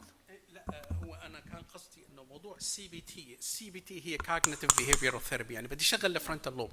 اذا الفرونتال لوب عندي مو شغال فمعناتها ما فيني اعمل سي بي تي بالمرحله هي، فانا قلت انه بس ناجل السي بي تي بس لا ياخذ الدواء مفعوله او نعمل other form of therapy، لانه السي بي تي is cognitive is impaired. يعني مثل انا عندي سياره بدي اسافر فيها بس ما فيها بنزين، اول شيء بدي اعبيها بنزين بعدين اسافر بالسياره، فهذا المقصد تبعي. لذلك انه الفرونتال لوب از اوريدي اوفرwhelmed، ما لانه كمان نحن بالاكيوت ثيرابي شغلنا انه الليمبيك سيستم از هافينج ا لوت اوف ميموري، واحيانا بالثيرابي يو اوبن مور ميموري يو ميك ذا بيشنت مور انكشس، فانا بفضل اني هدي الليمبيك سيستم شوي بالادويه بعدين بلش السايكوثيرابي مشان ما اضيف يعني مريض عم ينزف بدي اوقف النزف اولا. ثانك يو. سؤال ثاني.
ايش بفصل؟ مو طالع على الشاشة.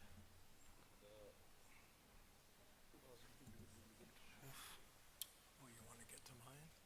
Mine is right there. Right there. طيب بس دقيقة دكتور. Right there. 1 minute. Oh, you got to do something else? Right there. Oh, I see. دقيقة.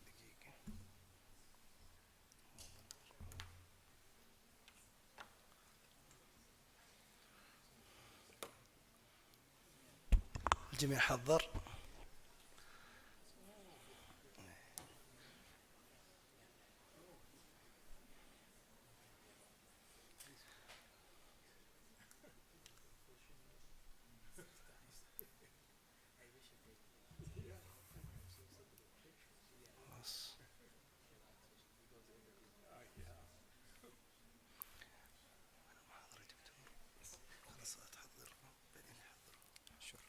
So it's that one right there. Okay.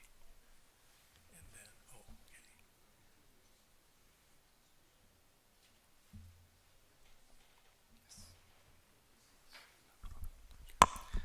Good evening, everyone. It's our pleasure to introduce our speaker from USA, Dr. John Arden, who is internationally recognized for his work at the intersection of neuroscience, psychotherapy, and mental health innovation. He has authored numerous influential books, including Mind-Brain Gene. He will talk today about mind-brain gene therapy, the integration of psychotherapy. Welcome, Dr. John. Thank you. The stage is yours. Okay, appreciate it. Thank you. Before I start, I want to actually acknowledge your effort at geopsychiatry.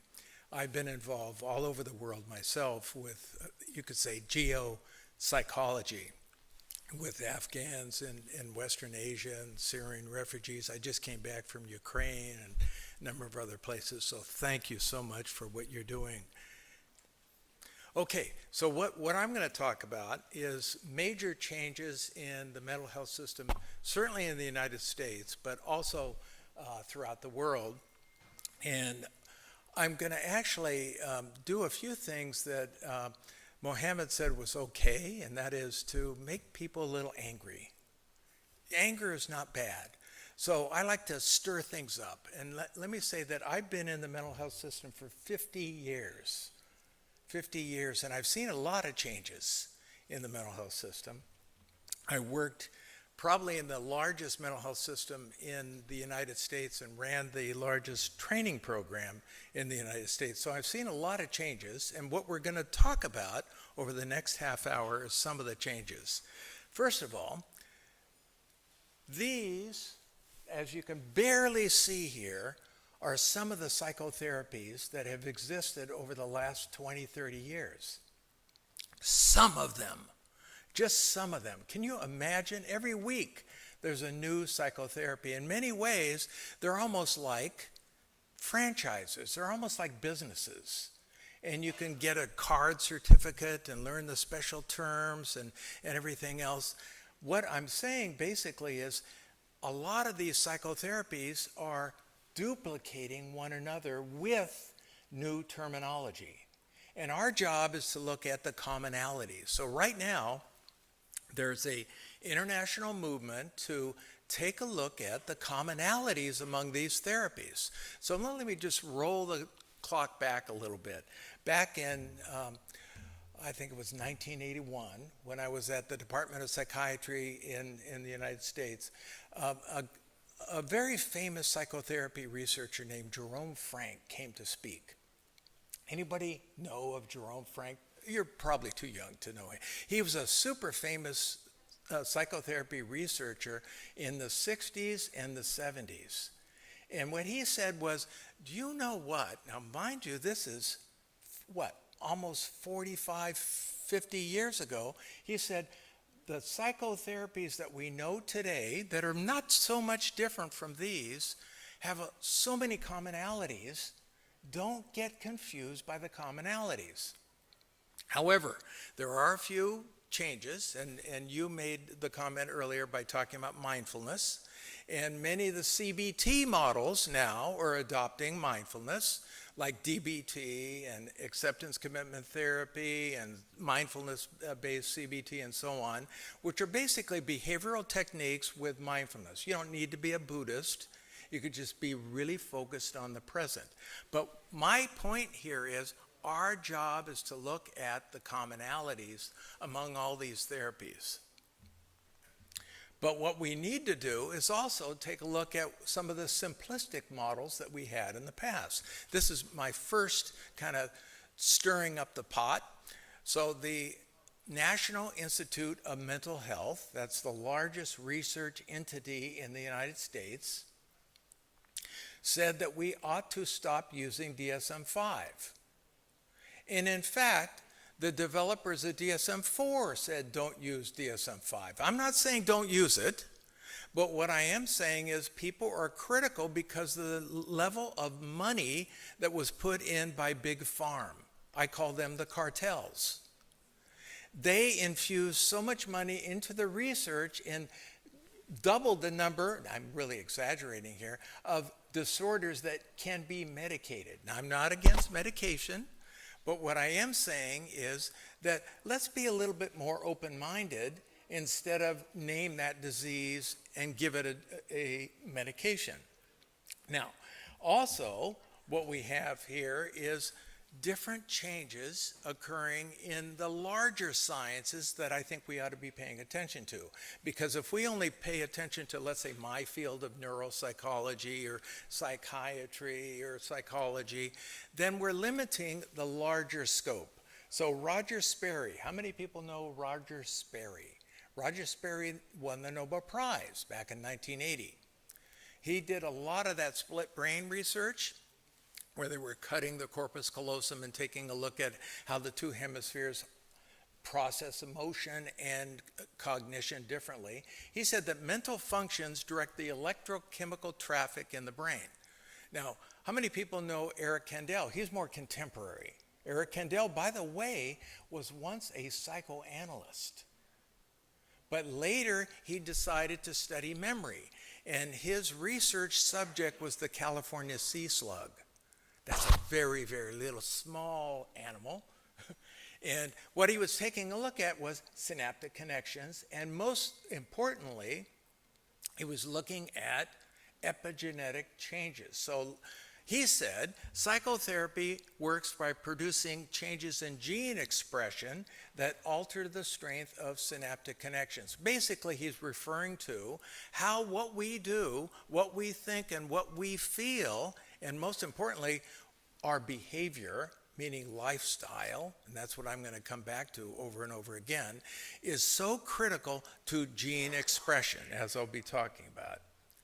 So, what are the basic principles right now in neuroscience? So all these major players in neuroscience right now, like Carl Fristone and the UK and other areas, are now looking at the free energy principle. How many people have heard about the free energy principle? It's kind of like one of the hottest areas in neuroscience today.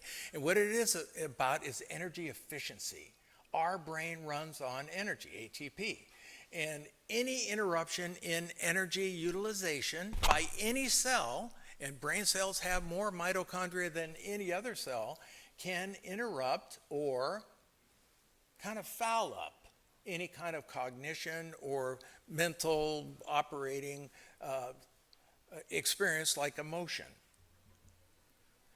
Also, what we need to take a look at is the feedback loops between all these systems, and that's what I'm going to be talking about over the next couple, let's say, 15 minutes or so. So, to begin with, we have mitochondria. How many people are familiar with mitochondria? Okay, they are the energy factories in all cells. Our brain is one of the highest energy utilization organs in the body, the heart, the liver, and the brain. The nerve cells, our neurons, and our glial cells have multiple mitochondria. And one of the senescent theories basically about aging is basically blowing out your mitochondria. And if we don't feed our mitochondria properly, and this is back to lifestyle again, and you were talking about diet and nutrients and so on. If we don't feed our mitochondria right, what are you going to have? You're going to have senescent cells and malfunctioning cells. So what is feeding the mitochondria about? Well, it's about glucose coming in and oxygen. And what comes out of the electrotransport chain, which is a really complicated process, but it's very much like a hydroelectric dam, where you have substances coming in, spinning turbines, and what you get coming out is ATP. And if you have a bad balance coming in, meaning if your diet is messed up and you're not exercising, you're not going to have the proper level of ATP. So this means then no exercise and a bad diet is bad mental health. We don't talk about it enough. It's the most simple part of health, and we don't talk about it enough. Diet, and this is the big problem with the refugees all over the planet. Right now, by the way, there are 122 million refugees on the move right now, and they are not exactly feeling too good. Most of them are traumatized by wherever they came from, and also malnourished. And so, wow, they don't have enough energy utilization, and they're going to be depressed simply because of a bad diet and no exercise at all. They're just sitting around in these camps that many of you have seen, like I have. So, these mitochondria are mobile. We talked a lot about synapses and where the action takes place in the pre and post-synaptic membrane. The mitochondria move along on those microtubulars to get to where the action is, so that synaptic connection, whether or not you're talking about the reuptake of SSRIs and so on, that action necessitates ATP.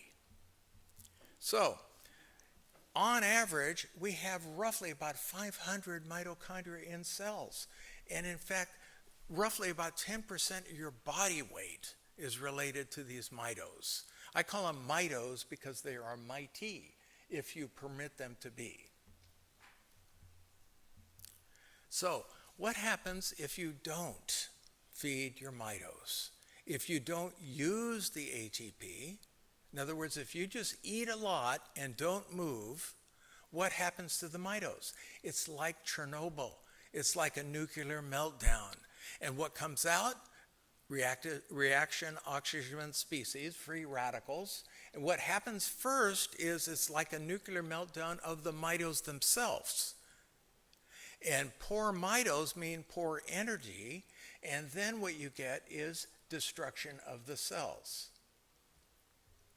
That's bad mental health, and we don't talk about it enough. So I'm here to kind of stir things up a little bit. So let's talk a little bit about this exciting field of epigenetics that should be part of our discussion as well. So roughly 25 years ago, there was the Human Genome Project, and you all know that we discovered that we didn't have as many genes as we thought we would. We thought we'd have roughly about 100,000 genes, and it turned out that we only have roughly about 24,000 genes. And it also was rather shocking to find out that there are other species that have the same number of genes.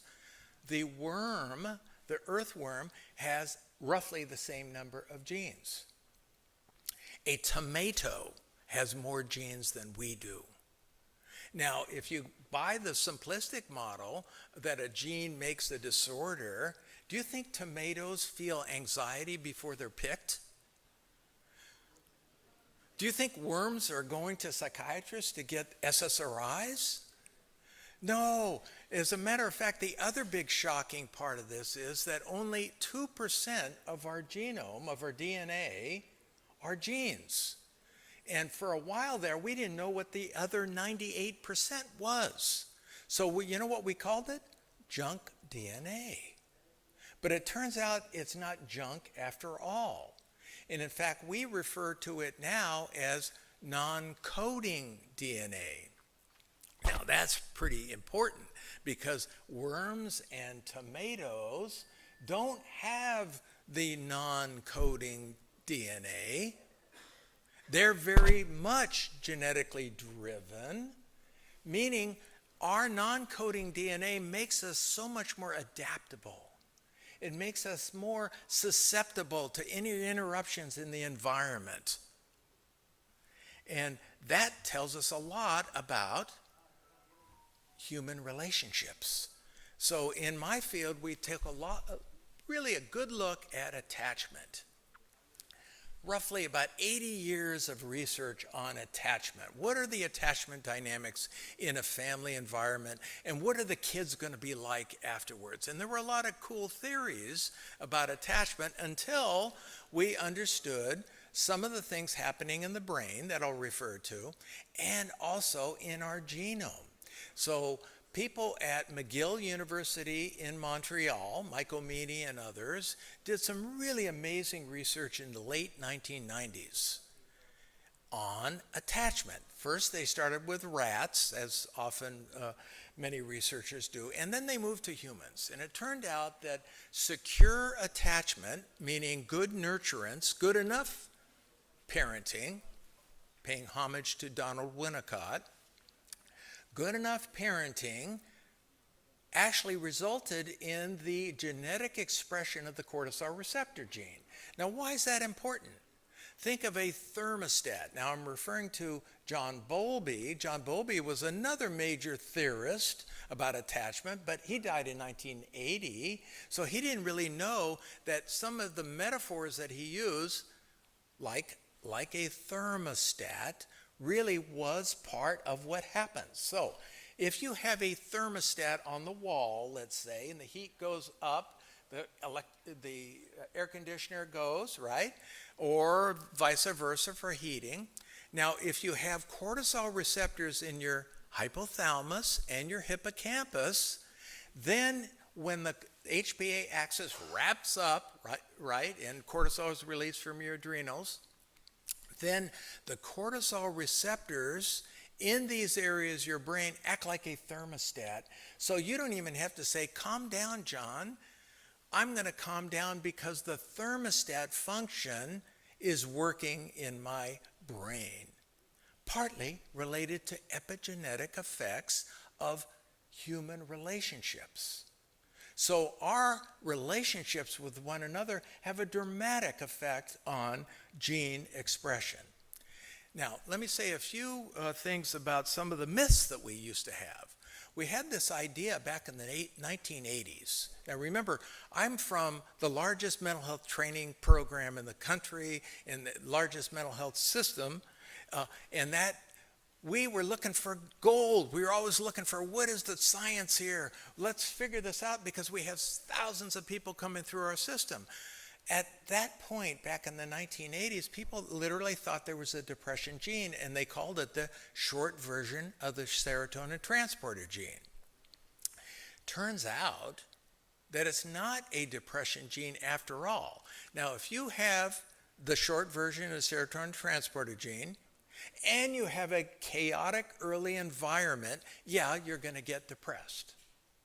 However, if you have the short version of the serotonin transporter gene and you have secure attachment, meaning the thermostat, the epigenetic change and all that, you're actually better off than people that don't have that gene. Wait a minute, I thought that was supposed to be a depression gene. No, there's epigenetic effects again that are super important. Now, we also know that insecure attachment, abuse, and neglect literally shrinks the prefrontal cortex, like we were talking earlier about the importance of the prefrontal cortex, and especially the dorsolateral prefrontal cortex and the orbital frontal cortex that regulates attachment and all that. That's actually more of the limbic system than many of the old ideas about the limbic system, an archaic term actually. So look what happens over here with child abuse. On the right, less activity in the prefrontal cortex. In fact, less substance there. I don't mean there's holes there, but what we see is the activity going on in the occipital areas, meaning the bottom part of both images, meaning the sight.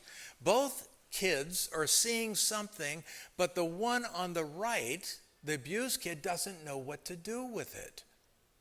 The kid on the left, oh, look at that, that's interesting.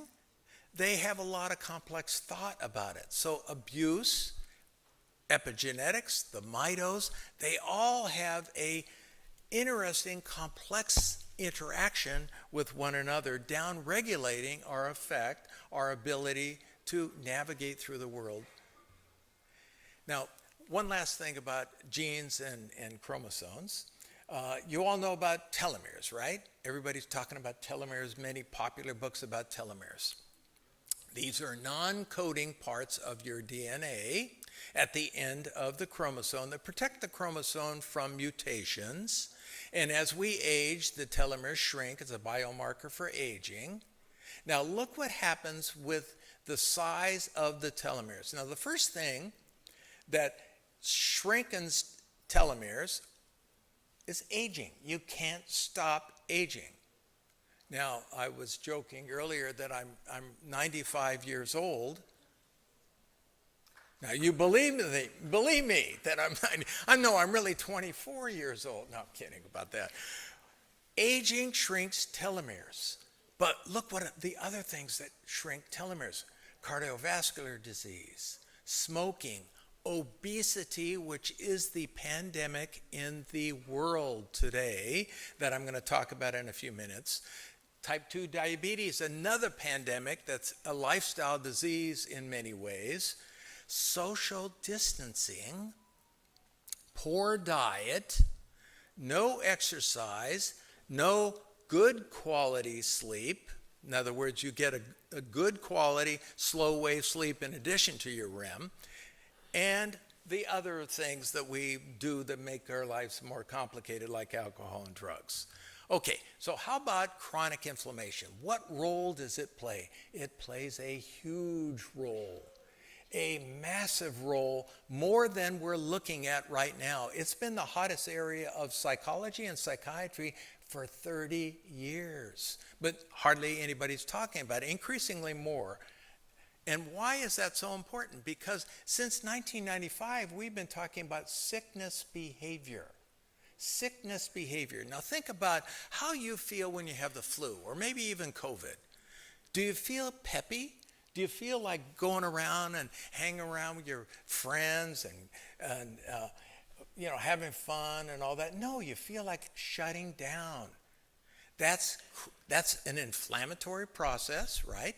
So we've been calling it sickness behavior if you have low-grade inflammation. And you know what? A good portion of the population on Earth is suffering from chronic inflammation right now. And what it does is cause depression. And so there are some theories about some of the SSRIs being anti-inflammatory, in fact. And certainly a mood stabilizer. And what you have with inflammation is mood instability. That's the point. So anything we could do to decrease inflammation is good for mental health. Exercise is the most powerful one. Now, here's the pandemic. It's huge, and we ought to be talking about it. Sometimes we don't talk about it because you want to be politically correct and not fat shame somebody. But the reality is extra fat cells cause inflammation. Let me explain the whole issue about fat cells. When we were hunter-gatherers, and we were hunter-gatherers across the planet until roughly about 11,000 years ago, we moved 10 miles a day. We didn't have extra fat cells all over it was nature's way of storing energy. Now we're not moving, and we're eating too much, and we're growing extra fat cells that are decaying, and as a result of that decay, what we see is pro-inflammatory cytokines. Interleukin-1, interleukin-6, tumor necrosis factor, you can see those up here. And you want to be on the fast track to develop diabetes type 3. I've been very fortunate to be once connected to one of the Alzheimer's research areas. You want to get diabetes type 3, which is also called Alzheimer's disease. Get on the fast track, get diabetes type 2. Now, how can you get diabetes type 2? Don't move much, eat a lot of simple carbohydrates, grow extra fat cells, get diabetes type 2. And most importantly, this is a mental health conference, a psychiatry conference. Inflammation is part of this whole process. So what happens when you grow extra fat cells? You literally shrink your brain. The most vulnerable part of the brain is the hippocampus, by the way, and the prefrontal cortex. And what you can see here is diabetes type 2 actually shrinks those areas that help you figure out where to go and what to do, what kind of decisions to make, and remembering what mistakes you made so you don't make more mistakes like that again. So these are the kinds of things that you can do to make the bad chemical soup that we call chronic inflammation. What you can do is eat a lot of simple carbohydrates, fried foods, saturated fats, bad oil, and no exercise. And now you don't feel like moving much, so you don't move much, and now you're turning on the gas pedal for more dysphoric feelings. In other words, you're feeling more lethargy and more depression, and pretty soon you're going to have this bad chemical soup, very soon, by the way, of the pro-inflammatory cytokine development in your gut bacteria. You mentioned gut bacteria earlier, and we can also get leaky gut syndrome as a result of getting too much Firmicutes. That's one of the broad-based categories of gut bacteria. So, what does that do? It creates this bad chemical soup of pro-inflammatory cytokines, which turn on your inflammation in your brain through your microglial cells. You know, you have glial cells and neurons, and there are multiple glial cells, roughly about 1 trillion of them, astrocytes and microglial cells, leach out pro-inflammatory cytokines. You have inflammation in your brain. So, I mentioned earlier the hemispheres. So what do? We need to get people moving and engaged. And what Roger Sperry and the other people that were looking at the two hemispheres discovered was overactivity in the right hemisphere tends to make people more anxious and depressed. And we know a lot of this from TMS as well, transmagnetic stimulation. You're familiar with that as well. Basically, to calm your right hemisphere down and kick up your left hemisphere. And you could do that behaviorally by getting people to move. You mentioned CBT. One of the first things that Aaron T. Beck said back in 1970 was activity scheduling, meaning get people to do things. Don't sit there and talk about how they feel without getting them to do things, and that gets your left hemisphere activated. And by the way, we mentioned meditation and all that earlier. Now, a lot of this really interesting work on contemplation is, especially if you're doing compassion-based meditation or prayer, let's call it prayer, is more activation in your left prefrontal cortex. Okay, now I'm going to close with the new research in neuroscience. We're done with these old ideas of the triune brain and the limbic system and so on. Now we're looking at networks in the brain. And these networks in the brain, looked at all over the planet right now, are roughly this. I'm not saying that these are the only ones, but they are the salience network, the default mode network, and the executive network. Briefly speaking, what they are networks that create states of mind that collectively we call the mind. Because we're mental health practitioners, right? We have these disagreements about what the mind is because it's here, it's there, it's here. You're always flipping around between states of mind. You've been doing it since I've been up here blabbing on. You've been going from one state of mind to the other. Now, so what we need to do is understand how the states of mind, these mental operating networks, work together. So some researchers taking a look at these are calling them the symphony of well-being. Really fascinating research done in Shanghai, and my friends in Sydney, where I was last month, did these fascinating studies on what happens with these states of mind if you have trauma. That's what I'm going to talk about tomorrow, if you should join me at 9:30 tomorrow, is how these states of mind get dysregulated with PTSD. This is significantly important when we're talking about these refugees, because most of them do have terrible dysphoric feelings, mostly depression, and certainly PTSD. So these networks in the brain, the salience network, largely responsible for many of the feelings that we have that result in what we now call emotion, because emotion isn't subcortical only. It's not in the amygdala. By the way, Joe Ledoux, who is probably one of the most famous amygdala researchers, said, stop saying the amygdala is where emotion is. It's a threat detector, and that's not where fear is either. Fear is created by the cortex. And so the salience network is largely a part of that. Now, the default mode network, you've been already doing it since I've been talking.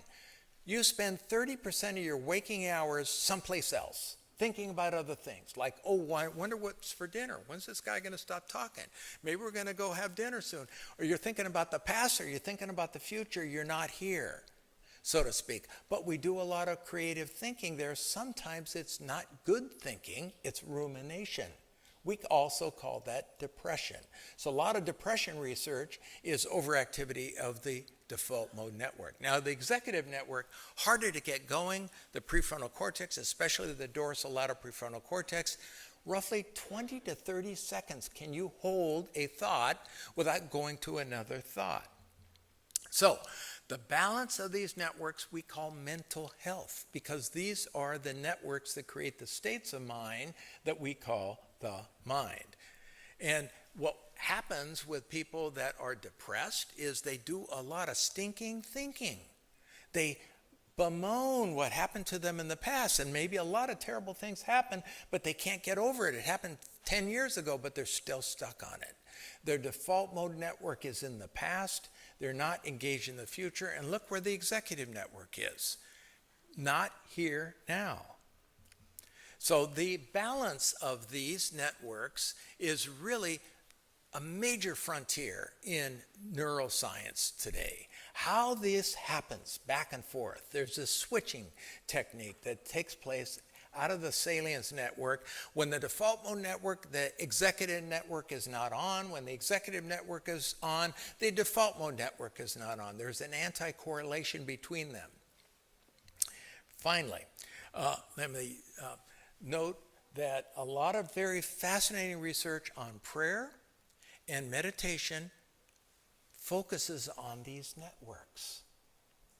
Neuroscientists are taking a look at people that pray on a regular basis or meditate on a regular basis, and they're looking at the cycle of these networks, because you can't hold one. There's always this nice cycling that's taking place. Okay, the references for the talk today are in my books here. I do respond to emails. It may not be the same day, so please do email me. I'm always happy to. I always get really angry if somebody doesn't return my email, so I'm compulsive about it. Okay, thank you.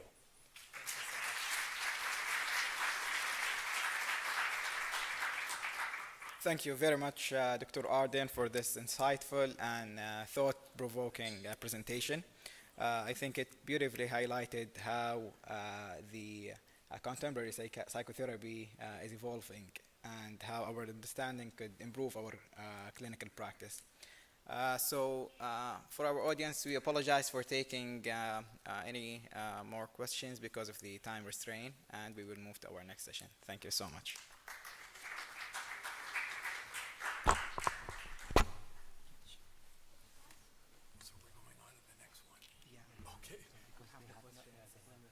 Oh, yes, no problem. Thanks, guys. I appreciate it. Okay, thank you. خلاص عطاه.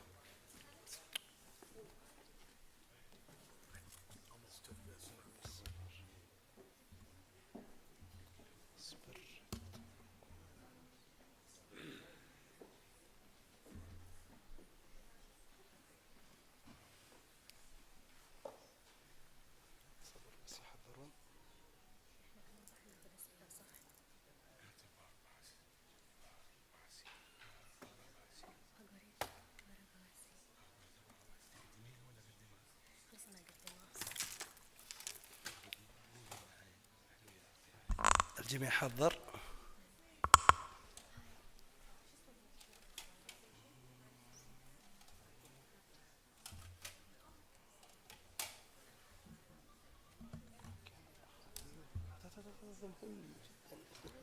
لا هنا عادي بس هذا حق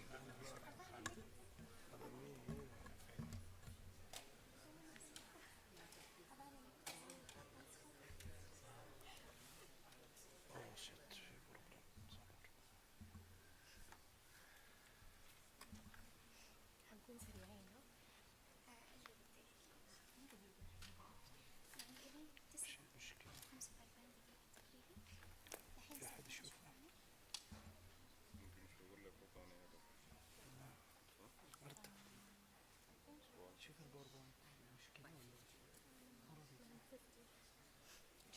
مو راضي يفتح ليه شوفي وين صار اسيستنت دكتورة؟ هذا هو المحاضرة فلاش حقها كان شيكا لا في اسيستنت شكرا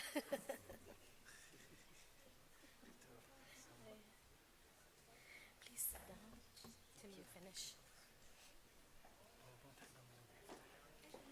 أبغى بس الباوربوينت حقه يفتح.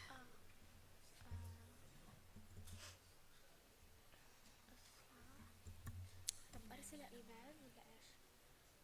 خلاص فتح يا سموه فت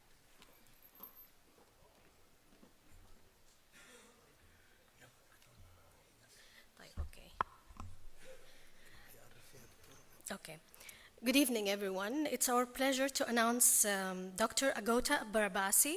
She is a psychiatrist certified and has a medical affairs in CNS team leader, global clinical development and medical affairs CNS unit. And today we're going to talk about living with schizophrenia, the challenges, hope, and recovery. Please welcome. Thank you. Thank you so much, everyone. So we have to be a little bit fast. But what are the hopes and challenges in schizophrenia treatment today? So basically, the hope is to find a personalized treatment for individual patients, focusing on their symptoms rather than on broad disorders, but nevertheless to treat a broad range of symptoms. And we would like to achieve recovery instead of symptom control. And what are the challenges still remaining in schizophrenia? That the symptoms are difficult to treat. There are still unmet medical needs, such as in negative symptoms or cognitive symptoms. That schizophrenia is often complicated by comorbidities. And that antipsychotics that we have today have side effects that impact the quality of life. And so the aim is really to find treatment that has a broad efficacy but is also well tolerated. So we know that schizophrenia is linked to blocking, or schizophrenia treatment is related to blocking the D2, which causes basically a good symptom control for positive symptoms, but it also causes some side effects such as EPS. And the first drugs developed in this area for positive and overall symptoms were the first generation antipsychotics, and among them in the 50s chlorpromazine. But these first generation antipsychotics actually caused severe side effects, and such as tardive dyskinesia, so there was a need to move on to second generation antipsychotics. But as we know today, they are also coming with severe side effects such as metabolic sedation or hyperprolactinemia. Also, there was a hope that they might address other symptoms of schizophrenia, such as negative symptoms or mood symptoms, but unfortunately, many of them failed to show so. So there was still a need to develop further, and then came the third generation antipsychotics, which are the so-called ABC drugs, aripiprazole, brexpiprazole, and cariprazine, as they are all partial agonists. So let's just quickly look at what a partial agonist does. Here we have dopamine. When dopamine docks to the receptor, it gives a full receptor signal. If an antagonist docks to the dopamine receptor, it will be no signal. And when a partial agonist docks to the receptor, there will be a partial response depending on the situation in the brain. So if we have high dopamine levels and we give an antagonist, that will block the receptor, whereas if we give a partial agonist, it will depend on the competing tone. What does that mean? We have in schizophrenia two situations where we have a hyperfunction of dopamine in the limbic system that causes positive symptoms, but also in the prefrontal cortex, a hypofunction, which is related to negative and cognitive symptoms. So in areas where there is a hypofunction, a partial agonist will act as an agonist, whereas in areas where there is a high tone of dopamine, it will act as an antagonist. So they are smart drugs that can adapt to the situation in the brain. And we have 3 partial agonists that are not displaying here, I don't know why, with all different mechanism of action and receptor profiles. But the question is, are they different or are they the same? They are basically similar because they are all partial agonists. However, they are also different because they have different pharmacology and based on that, different efficacy. And there is another situation in the brain where we actually need the D3 and blocking the D3. And the D3 is related to negative symptoms, cognition, substance use disorder, which I understand is also now an increasing problem in Saudi, and mood symptoms. And I don't know, none of the pictures are displaying, but actually, let's just say that cariprazine has the highest binding affinity to the D3 receptors. None other antipsychotic can push dopamine away in the brain and dock to the D3 receptors apart from cariprazine. So all other antipsychotics are within the range of only 1 magnitude higher than dopamine, and that's not enough to push dopamine away from the D3 receptors, dock to the receptors, and exhibit the effects related to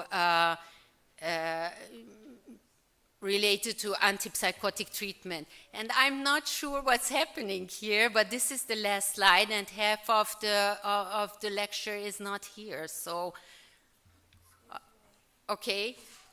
So let's look at cariprazine's efficacy in schizophrenia. We had basically 8 studies with, in schizophrenia with cariprazine, and overall cariprazine has been on the market for 10 years now, and basically it's over 1 million people are treated with cariprazine.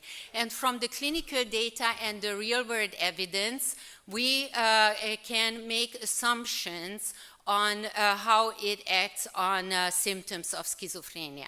So the main symptoms of schizophrenia are positive, negative, and cognitive symptoms that were measured in the studies with the positive and negative symptom score.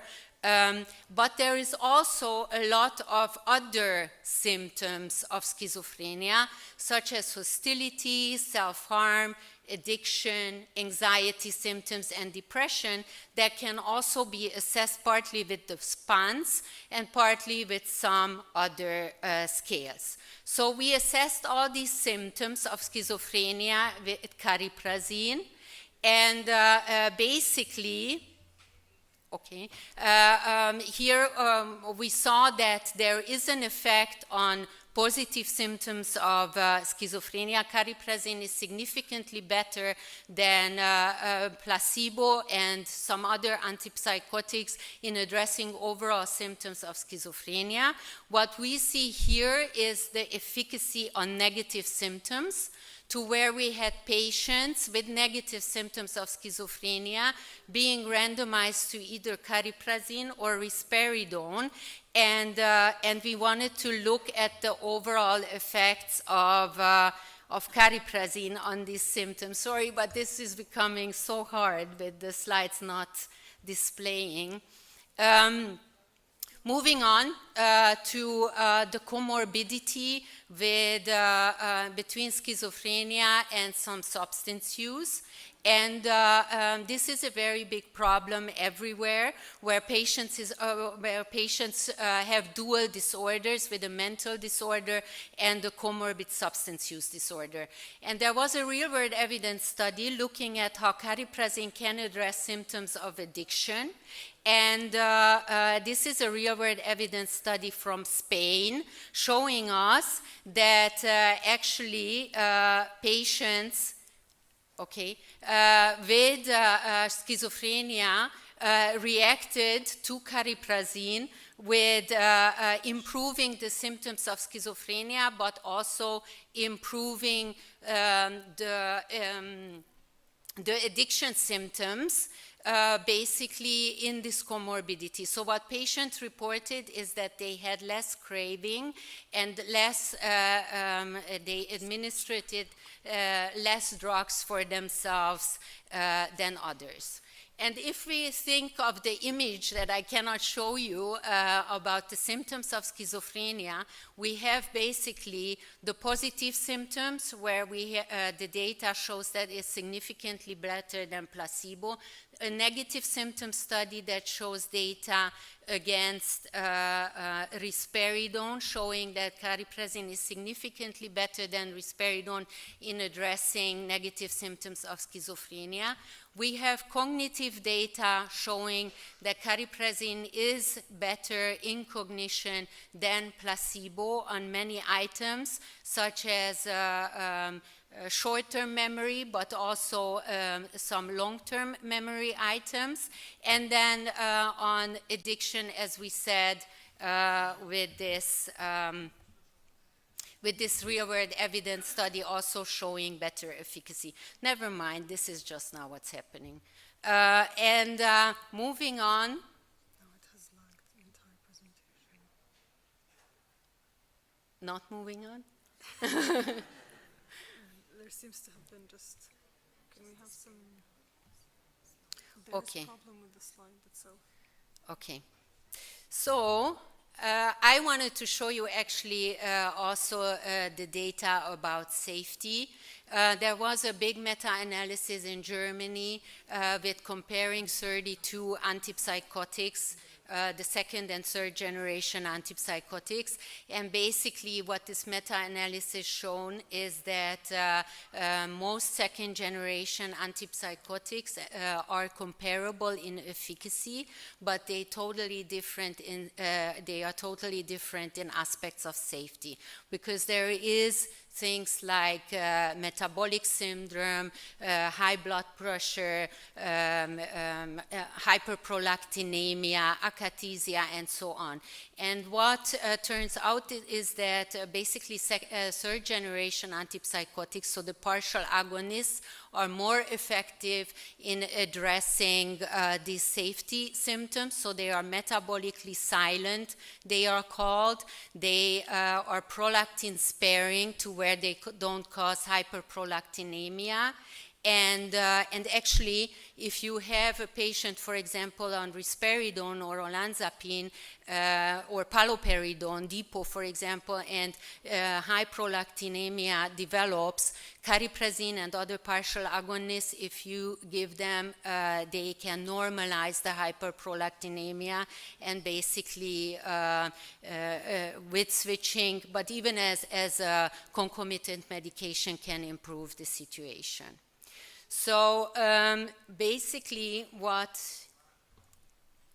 oh, I'm getting the slides, but I don't really have time. Yeah, okay. Opa, sorry.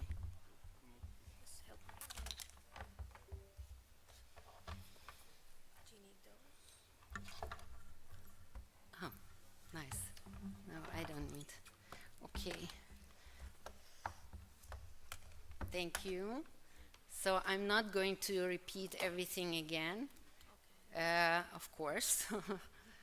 But these are the three partial agonists, just that you see that there are three completely different drugs. Sometimes doctors are asking, is brexpiprazole, for example, a follow-up molecule of aripiprazole? But no, it isn't. These are three different drugs. And this is to show you that cariprazine has 1,000 times higher affinity to the D3 than dopamine itself or the other second generation antipsychotics. And here we see that in real PET studies in schizophrenia patients, we have the ABC drugs, and we can see that everyone can bind to the D2 receptors in sufficient levels, which is in gray, but only cariprazine can actually push dopamine away from the receptors and dock here and have a receptor occupancy. The others cannot. This is the mechanism of action profile, and then basically this is the image that I had with the main symptoms of schizophrenia versus the accessory symptoms, so to say. And here is the data on positive symptoms. Here is the data on hostility. It's very important because sometimes doctors say or believe that partial agonists cannot address symptoms of hostility, but actually the data shows that there is an improvement on hostility. Data on the negative symptoms where we can see the separation compared to risperidone. But also compared to aripiprazole. So cariprazine can address the negative symptoms, primary negative symptoms of schizophrenia more effective than aripiprazole. Here the efficacy on cognition and on mood symptoms, because mood symptoms are partly also related to the serotonin, but also to the D3. And then the addiction study, and I think this is important to stop for a second, that in this study, a real-world evidence study in Spain, you can see that schizophrenic patients had a lot of co-administrations with other drugs. Most of them with cannabis, because this was a cannabis study, but also with other drugs. And especially also with activating drugs, here cocaine, but also methamphetamine, for example. And what happened is that cariprazine basically reduced the drug craving in these patients. And the D3 mechanism of action has been described as a target for treating comorbidities of schizophrenia and other mental health disorders and drug addiction because it reduces the craving. And overall functioning also improves with cariprazine. Here again from the negative symptom study showing a clear separation from risperidone where patients get more activated. And this was the safety aspects that I was mentioning, metabolically silent, according to a big study by a UK working group led by Professor Pillinger, and hyperprolactinemia, prolactin-sparing drugs, sedation. Among the three partial agonists, cariprazine is the least sedative drug. The only problem really with partial agonists that still remain and is not significantly better than with other antipsychotics is akathisia. So if akathisia develops, down titration or co-administration with propranolol or benzos or piperidine, but propranolol would be state of the art, or just slow up titration and maybe also just waiting a little bit because akathisia is often found to be transitory and may reduce or resolve after 2 weeks. And so in conclusion, and hopefully I kept my time, even though the difficulties, what hopes can cariprazine address? It can address a broad range of symptoms in schizophrenia and can be individualized to the symptoms that the patients are having and improves overall functioning and has an activating effect due to this D3 mechanism of action. And symptoms that are due to the D3, such as negative symptoms, cognitive symptoms, mood, and substance use comorbidity, can be addressed with cariprazine. Also, it has a nice tolerability and safety profile along with the other partial agonists, so can be given in somatic comorbidities. And second-generation antipsychotics have side effects that impact the quality of life, whereas partial agonists could be considered as better tolerated drugs. Sorry for the inconvenience, and thank you for your attention. Well, thank you very much, Dr. Barbasi. It was really, really enlightening lecture. Although we were short in time, but it's really good head-to-head comparison between all the atypical antipsychotics, and cariprazine is one of the medication that we have here in Kingdom of Saudi Arabia, and we're currently using it a lot. And I had an experience with it. It was very safe and tolerable with a patient with Wolff Parkinson White, and it didn't provoke any QTC prolongation, although aripiprazole did that. So thank you. Please. Okay, now the floor is open for questions, kindly. Sure. Yes. Mic, please. But if you just say, I repeat, and then everyone hears.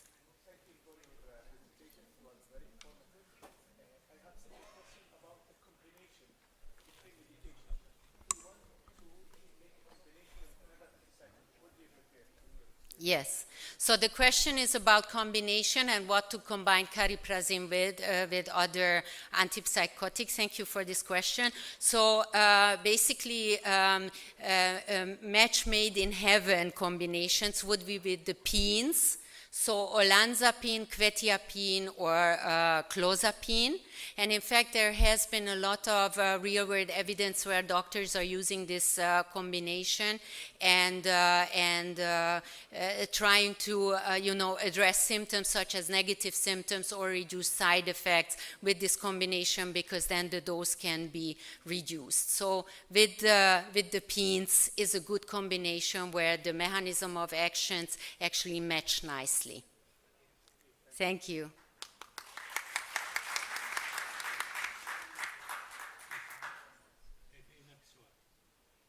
Yes, please.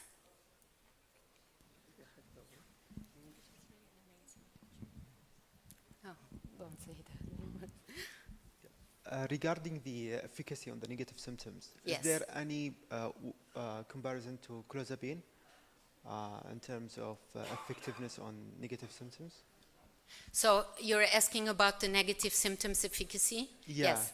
Yes, so basically we did in the clinical studies comparison with risperidone and also comparison with aripiprazole, and in both times it was statistically significantly better than the other drug. However, these studies were done before also for other drugs. For example, ziprasidone tried to show superior efficacy versus olanzapine, and many others tried among each other, and no antipsychotic could show a benefit above another antipsychotic apart from cariprazine. There is a meta-analysis by the same Professor Leucht group in Germany who do the meta-analysis published in the Lancet about negative symptoms, to where they list all the studies, and really there are quite a number, but nobody could show versus another antipsychotic efficacy. There is amisulprid, which is better than placebo. It was shown in various studies, but even amisulprid could not show superiority over another antipsychotic in any study. Thank you very much.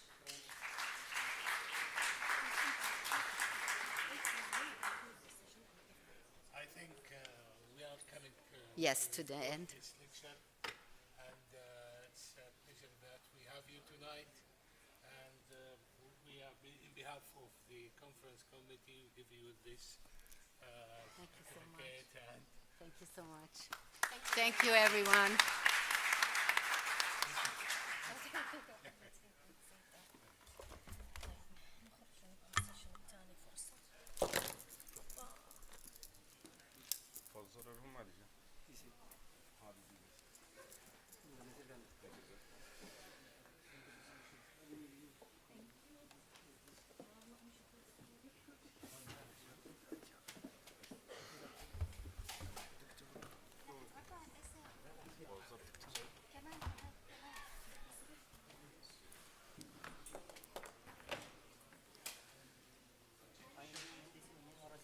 هذا الحين تي في 2 ايوه هيك ما في صوت لا جديد هذا شيء عشان ايه وراكب الابتدائي مش اكتر فين قبل لازم هذا يقول ايه هذا بسكيت طيب مش مشكله عشان لأن الصوت هذا ما في شيء. ما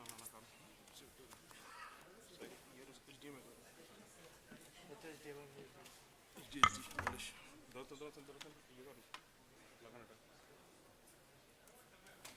يجوا جماعة.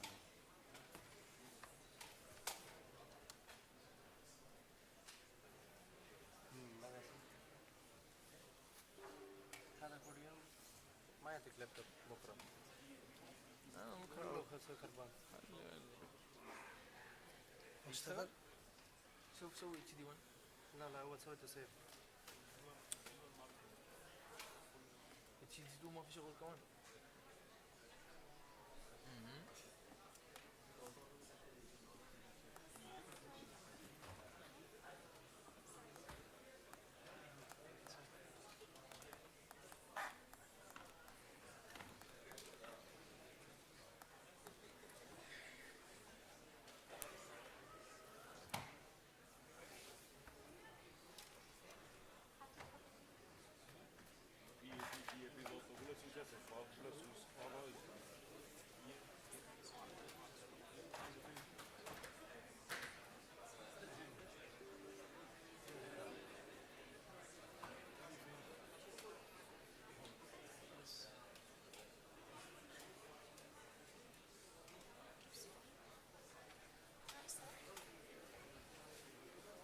دكتور ستيفن اعطاكم اللابتوب.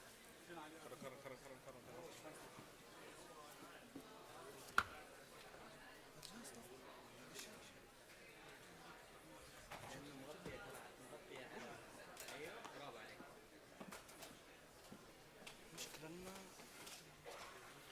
قاعد يبرمج. ايوه خلاص اوكي احسنت.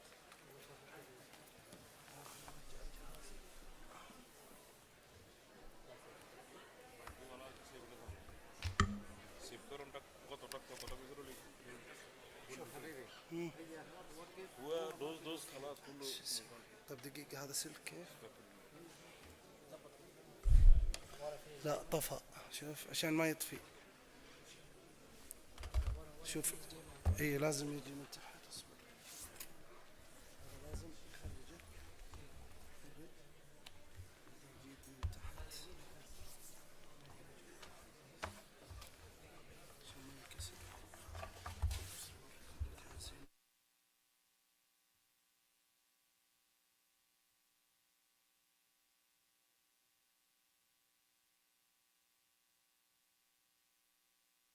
لازم كده. دقيقة انا اجيب شوف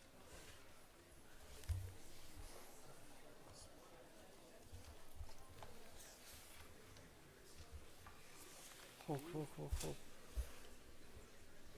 لا لازم تحت. لا تحت يجي كسر. طب شوف تعال من اول تحت هو. ايوه اول تحت.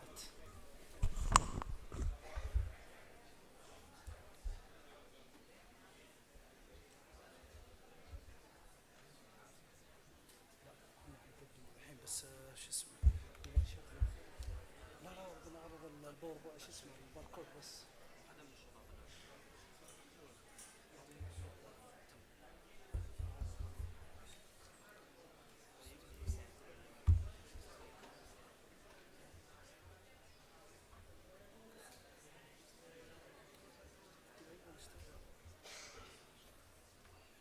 ما في اتش دي غيره. لازم سلك اتش دي. لو من قاعة ثانية لازم يحطه. الشاشة كيف تشغل من هنا؟ كيف تدخل من هناك على الشاشة؟ طب خلاص نعرضه من هنا. ايوه يلا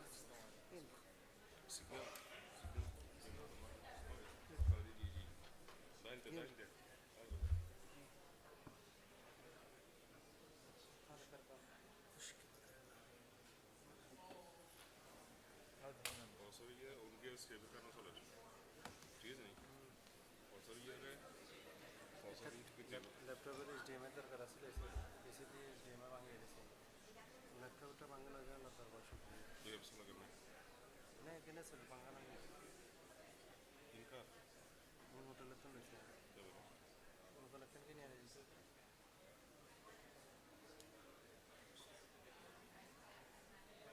मांगे ना और जल्दी बना दीजिए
Bismillahirrahmanirrahim. Welcome all of you to this important symposium at the 18th International Conference of Psychiatry. I am Dr. Ali Akram, a professor of psychiatry in Cairo University and a consultant psychiatry in Irfan Hospital, Jeddah. And I welcome all of you on behalf of MS Pharma, Saudi Arabia, on this historic day.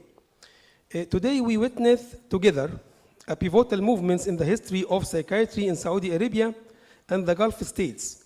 We are here to welcome new era in treating major depressive disorder, the era of SPARI, serotonin partial agonist reuptake inhibitors. Depression, this most disabling disorder worldwide that affect more than 350 million people. 50 and 70 or to 75% of those depressed patients also suffer from an anxiety disorder, what we call the anxious depression, that make treatment more complex and less effective with the traditional therapies available. I am pleased now to welcome the chairperson, Dr. Hani Al-Amin, Professor Dr. Hani Al-Amin, Professor of Psychiatry, Zagazig University, and the head of Department of Psychiatry in Dr. Irfan Hospital. Dr. Hani. Thank you, Dr. Ali.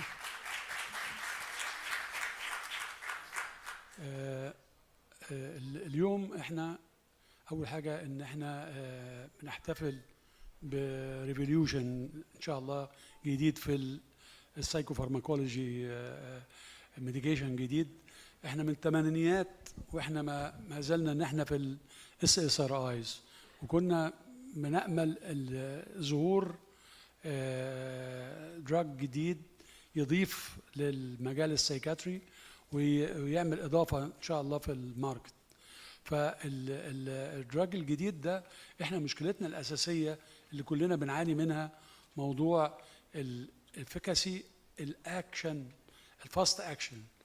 معظم الادويه اللي موجوده بتاخد من 2 to 3 even 1 month to act، فدي مشكله كبيره بتقابلنا. تاني حاجه الديسكونتينيويشن في الميديكيشن والسايد افكتس. السايد افكتس خصوصا السكشوال والبودي ويت، انكريز البودي ويت. فدول من الحاجات الكتيره اللي بتخلي المريض ديسكونتينيو الميديكيشن. الحاجه الثانيه المهمه جدا ان most of depressed patient بيبقى معاه anxiety، فاحنا كنا برضو محتاجين حاجه تحل solve this problem about the anxiety with depression. فبرضو الدواء بتاعنا بيقدم هذه ان شاء الله هذه الميزه. فالعلاجات الريزيستنت ديبريشن برضو الافيكاسي بتاعته مش هنقول يعني هو زي الاس اس ار ايز واحسن، لكن الافيكاسي بتاعته فعاله. فاحنا النهارده التوك النهارده هنقسم لقسمين. اول حاجه هنشرح السايكو فارماكولوجي، ومعانا طبعا البروفيسور ستيفن شتال، هي بروفيسور اوف سايكاتري University of California, San Diego, Director of Psychopharmacological Statewide Clinical Operation for Department of State Hospital, Sacramento, California. بروفيسور طبعا هو غني عن التعريف، وده رائد السايكوفارماكولوجي ده around the world. النهارده الستوك redefining hope, a novel approach to depression in the kingdom. Please, Professor. Hello, everybody. Let me share my screen with you. Thank you. I've been invited here to talk You're not here. about. Do you see my screen? Yes. Okay. So I'm going to introduce a new drug to you in your area of the world called vilazodone, and take some questions about that. So it'll be short and sweet. So first of all, we're going to talk about depression and the anxiety burden. And what we mean by that is we've talked about treatment-resistant depression, but often that's just depression that has anxiety with it. As you know, anxiety is not actually one of the criteria for the diagnosis in the DSM or the ICD for depression, but it's commonly present in probably more than half the cases. And as you'll see, the SSRIs only work about half as well if you have depression and anxiety as opposed to if you just have depression. So we're increasingly looking at the concomitant burden of anxiety as the cause of treatment resistance. And then we're going to talk about vilazodone, this new agent that's being introduced in your part of the world, its structure and mechanism of action, its place in the guidelines, and some prescribing information. And then we'll take a few questions. So as you've heard from others, depression's a big problem. It's 3 to 4% of the global population. And within that, it turns out that at least half, maybe 3/4 of the patients are also anxious. It's interesting that something called anxiety would not be a criterion of depression when more than half the patients have it. but that's up to the diagnostic people of the DSM. It just turns out that this is a type of depression which is harder to treat with particularly first-line SSRIs. And in your part of the world, it's also, if anything, a little bit higher. So we need to look at what's going on with our treatment of patients. And so if we aim to diagnose what's a new thing for many of us, we don't pay attention, so that's why it's new, but it's been in the DSM, and it's anxious distress. What is anxious distress? In the DSM-5, it's 2 or more of these things listed on this list. And if you've got that while you have major depressive disorder, you have much worse functioning. And you don't get better on SSRIs only half as often as people that don't have this modifier, anxious distress modifier. So we become more and more interested in that. Why give an SSRI to a person with anxious distress, first line or even second line, if they're destined not to respond very well to it? And people are looking for other ways to treat it. Because although there's a 67% response rate, and in a 33% remission rate with SSRIs overall, within that group, it's only the patients without anxiety that do really well. If you have anxiety, you tend not to respond, and you have to do something else. And the best thing would be not to give another SSRI. So the limitations of current antidepressant treatments are there's a wide variety of individual variability, and some of this is due to what I'll talk about today, a little bit about anxious distress. Some of it's due to misdiagnosis of mixed features and early bipolar disorder. They don't respond very well to SSRIs either. And patients have difficulty maintaining their remission, partly because they don't keep taking the medicines. There's a delay in onset of effect. There's different safety concerns, and I'll talk about the tolerability of this new drug and its side effects. So these are things to always factor in. These are nothing new to any in this audience. So what about vilazodone, this new guy on the block? New guy, what about it? Well, we start by saying, let's remind you of the hypothetical idea of what is the role of serotonin in depression and what's the role of dopamine in depression. And in serotonin, when that is not working right, you have more bad things, increased negative affect, increased depressed mood, increased guilt, increased fear, anxiety, increased hostility, irritability, loneliness. And these are some of the things that we actually see very much as clinicians, and as doctors, we want to get rid of bad things. But if you ask patients, they don't necessarily want to get rid of these things as much as they want to get stuff back. In other words, what about not increasing stuff, but reducing things? And so reduced things like reduction of happiness and interest and energy, alertness. These are horrible things. Patients want to get these back. And this tends to be more linked to dopamine.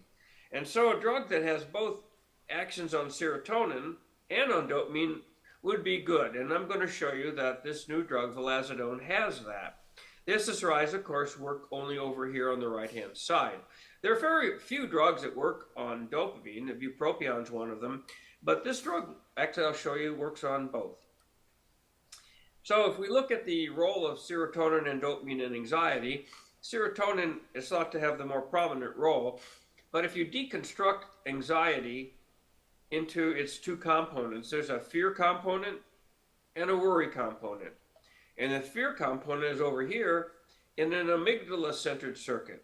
And the worry component is over here, and that's more of a cortical, CSTC, cortical, striatal, thalamic cortical, CSTC loop, sometimes called a worry loop.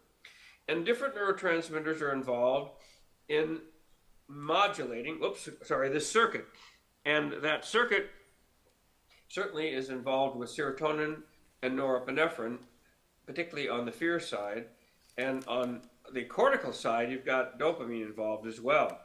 And so many of our agents, obviously first-line treatments for anxiety tend to be either SSRIs for serotonin or benzodiazepines with GABA.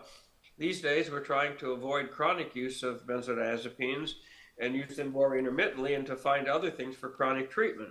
So we may have an alternative today for that. And that's this new drug, vilazodone. Some people, let's call it different things. I've called it a serotonin partial agonist because it's a partial agonist directly at serotonin 1A receptors. And it's also a serotonin reuptake inhibitor, just like an SSRI. But it's got this second action. And so I've called it a SPARI, a serotonin partial agonist reuptake inhibitor. So it also modulates and stimulates. And we'll take a look at what that means. So here's your serotonin neuron. On the left-hand side are the soma and the dendrites, and the right-hand side is the axon and the synapse. And as you know, we think that maybe problems with the amount of serotonin, these yellow little things at the synapse, are deficient in serotonin. So the SSRIs work just like SPARI works, but SPARI has vilazodone, a second mechanism. So what happens if you put the vilazodone into a person's brain? The first thing happens, about half of the serotonin transporters on the left and on the right, and about half of the serotonin 1A receptors on the left and the right are occupied. Now the ones on the left are somatodendritic autoreceptors. They control this amount of lightening and the amount of release of serotonin. They are inhibitory. And if you actually stimulate this receptor on the left, it tends to downregulate and go away. And when it goes away, it's like cutting the brake cable, because these little 1A receptors over here are brakes. Step on the brake. And it's more powerful than an SSRI, because an SSRI requires you to block the reuptake pump and rely on serotonin itself to go into these receptors. In the case of the SPARI, not only does serotonin itself go into the receptors, but so does the drug. And what that does is have a much more profound action on downregulating these receptors, because, as I say, first you have the drug go into the serotonin transporters and the 5-HT1A receptors. Then second, serotonin increases and helps the drug, so the two things bang on these receptors, bang, bang, bang, bang, bang. Why do you care? Well, if you look at this lightning here, and if you look at the number of 1A receptors, after a few days, this is what happens. These go down, and then these go up. And so this is how an SSRI works, but with the additional action of the 1A receptors directly, you get a mo beta release of serotonin. And on top of that, you get a selective sort of shunting of the action towards the postsynaptic 1A receptors. And why do you care about that? Because uniquely, if you really hit the 1A receptor, it has an action downstream to increase dopamine in the cortex. So you get two for the price of one. You get all this serotonin at the serotonin synapse, and downstream, I'm going to show you how you get dopamine. This is not what any of the SSRIs do. Why? It's here. So vilazodone will reduce the problems of deficient dopamine. What are they? Cognitive, negative, and affective symptoms in the cortex. So here you've got your serotonin neuron. It's decorated with a 5-HT1A autoreceptor, and also going down here into the VTA. And the VTA, it's talking to a GABAergic interneuron, which then talks to a ventrocortical dopamine neuron. And it's low in depression with symptoms of cognitive and negative and affective. So if you put a drug that does this, it will then what? It'll inhibit. That's what 1A receptors do. And then this serotonin will go down. If serotonin goes down, what happens here? GABA goes down. And if GABA goes down, there's no more inhibition of this dopamine neuron, and dopamine goes up. So that's how the serotonin 1A receptor leads to more dopamine downstream. And I already showed you how it leads to more serotonin, sort of like an SSRI on steroids. So there you got the onset of action can be faster. It's actually faster in a certain way and slower in another way. This drug is powerful, so it can cause nausea in the titration period. So one of the things that could slow down its action is that you're going to titrate it up as to get best tolerability. But for every dose that you get this dual action of 5-HT1A direct partial agonist actions and serotonin reuptake. And this causes more serotonin action, which then gives you the more synaptic serotonin, as well as, on the last slide, I showed you more dopamine. So where does it live in the guidelines? The world has looked at this drug and has placed it in first line in Canada, in the American College of Physicians, and in the U.S. Department of Defense and Veterans Administration, VA. And although in the United States, sometimes first-line treatment is dictated not just by these guidelines, but by price. And so sometimes generic options are used. So in the United States, at least, my use of this drug has tended to be second line after a first-line cheaper alternative fails. And as I said, who fails on this drug first line? Its patients tend to be concomitant anxiety and or concomitant mixed features. And so this is a better bet than another SSRI because they don't work very well with anxious features. So how do you use the drug? What are the guidelines, etc.? It's very simple. It's approved in adults in the United States, I think in your area of the world as well. You start it out once daily, you take food with it, not so much for the absorption, but it tends to make it more tolerable. And then it depends on if you're having any side effects, and then you increase it to 20 milligrams and go up to 40. Now, the guidelines are up to 40. I've gone higher than that in patients, particularly with OCD, that's off-label. But if you go, just listen to your patient. Obviously, you're not going to gain much weight with this because this is going to cause, if anything, nausea. But it dissipates after a few days, and then you can increase the dose. It may come back again and goes away again. That's the main thing, is to watch out for that. But it's a short-term problem with each dosage increase. And you don't have to change the dose for renal or hepatic because it's not been studied in severe hepatic. And you just use the same kind of, prudence that you would for pregnancy and breastfeeding as you would with a SSRI. The pharmacokinetics is that it's really no adjustment for 1A2 or 2D6 or some of the other drugs, but there is a dosage adjustment for 3A4. In other words, strong 3A4 inhibitors like some of the itraconazole type drugs, you then keep the dose about 50% of what you give somebody who's not on one of these drugs. These aren't given very often, so that's not a big deal. Inducers would be carbamazepine or rifampin, perhaps for tuberculosis, and then you'd have to double the dose because the drug is metabolized faster. So if you want to stop it, it's just like stopping an SSRI. Don't cold turkey patients. Bring it down by 10 to 20 milligrams each 4 to 7 days. Really just listen to your patient. I tend to taper it, every week. You can go faster if the patient wants to, and that's how you stop it. And so there's lots of references on this. I've written about that in my prescriber's guide here, and I've written about it up here in the treatment for in my textbook, and also with other things. I know about the drug fairly well, and I think it's a good option to have. And so now, ladies and gentlemen, we can go and have, if you will, your Q&A. Let's see if I can increase this a bit. Stop the share. Okay. Yeah. Hello? Questions? Can you hear me? And I'll take questions on any topic in psychopharm. Is my voice clear, doctor? We can start the question. Is there anyone who wants to give any question to Professor Stahl?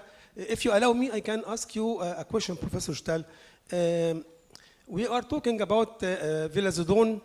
It has SSRI action and serotonin 1A partial agonistic action. Both actions actually have an anxiolytic effect. So why till now vilazodone didn't take the approval for generalized anxiety disorder? Yeah, it actually has dual action on anxiety more than the SSRI or SNRI. So why it didn't take the approval for generalized anxiety disorder? I think the short answer is commercial. In other words, the company that had the drug didn't think it was worth the investment to get the claim. But I think you're right. I think it probably would easily get the claim for GAD. The other thing that's happened in the United States, I don't know if it's happening in Saudi, is that there's an increased, I suppose, belittling of GAD. Like it's you know, not a big problem. It's trivial. People just over complaining, and there's a big problem with the idea that anxiety is a bad thing. And people forget that, like, for example, in panic disorder, there's more suicide rate is higher than it is in depression. And so what's happened is that in the United States, at least, instead of really paying attention to like GAD by itself, when it's comorbid with depression, then it's thought to be more important. And certainly we find that, as I said in my lecture, if it's comorbid with depression, the SSRIs don't work very well. And so people are getting more and more interested in it. And also some of the atypical antipsychotics in the United States are looking at this and looking post hoc and it looks like many of the atypical antipsychotics will work for anxious distress if you want to add it to an SSRI. In the case of vilazodone, you don't need to add an SSRI because it's got an SSRI inside of it, and so you just need to switch. So the people have just kind of stayed away from anxiety disorders, and there's very little new drug development in the area of anxiety disorders, social anxiety, panic, PTSD. It's sad, I guess, but we tend to look at it in the new drug development only as a concomitant of depression. Thank you. Any other question?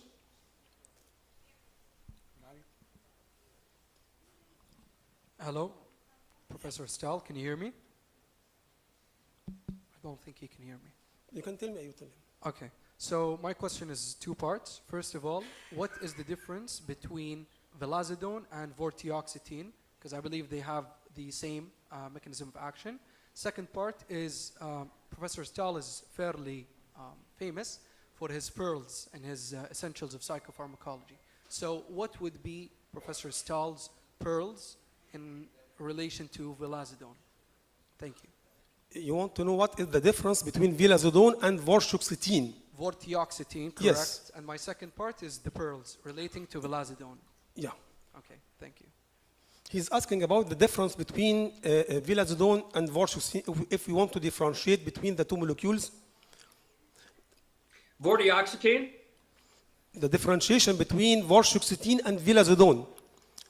Both are multimodal. I think both are multimodal antidepressants. What is the point of differentiation you want to ask about? Since they both have the same mechanism of action, shouldn't they both be practically the same, as in no difference to patients? He is asking both have a similar mechanism of action. Are they actually the same in their effect? Well, vortioxetine is a more complicated drug. It's also got 5-HT3 antagonism, 5-HT7 antagonism, etc. And so, but it is right. And in fact, some of the overlap, what are the other things that have 5-HT1A properties? Some of the atypical antipsychotics have 5-HT1A partial agonist properties. And one of the reasons why we think that they work in mood disorders is through their 5-HT1A mechanism. So the questioner is correct in that several drugs have 5-HT1A action, and the main difference between them is what are the other actions. In the case of vilazodone, it's an SSRI plus having that. In the case of vortioxetine, it's got other different receptors.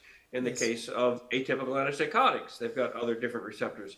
That tends to change more the tolerability, but it is a good question in that drugs that share the 5-HT1A mechanism are good drugs to give when SSRI mechanisms alone do not work. Any I other have questions? 2 quick questions, please. The first one would be, may I kindly ask if you have financial or non-financial disclosure? That would be my first question.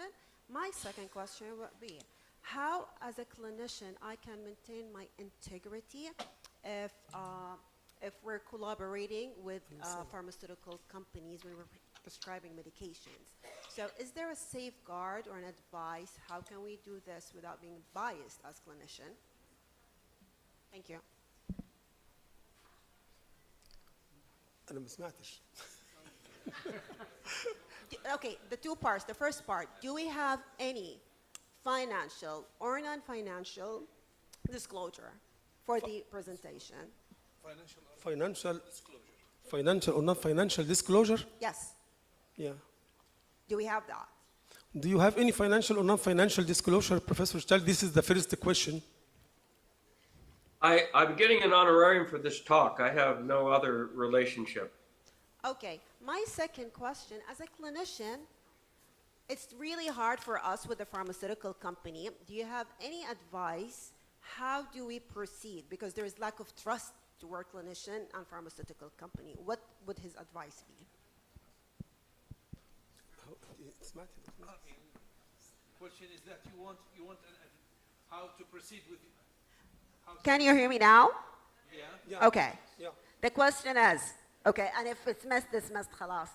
The question is, how do we maintain integrity as a clinician if my source of education is sponsored? So I'm wondering if there's an advice how to proceed not to be biased. I'm very thankful for the presentation, but I would love to know how do you proceed with that? Using medication without the effect of pharmaceutical companies. How you build your own experience. How you build your own experience without the help of the pharmaceutical. Without the pressure of pharmaceutical companies. This is the question, right? How to build your own experience without the pressure from pharmaceutical companies? No, that's not the question at all. The question is, my source of information today is a pharmaceutical company. Now, as a clinician, I have integrity. How can I maintain the integrity and proceed without, like I need a safeguard? Yeah. Can I come up there and ask the question myself? How to proceed as a clinician with my own experience without pressure from the pharmaceutical companies. This is what I understand from the question. This is right?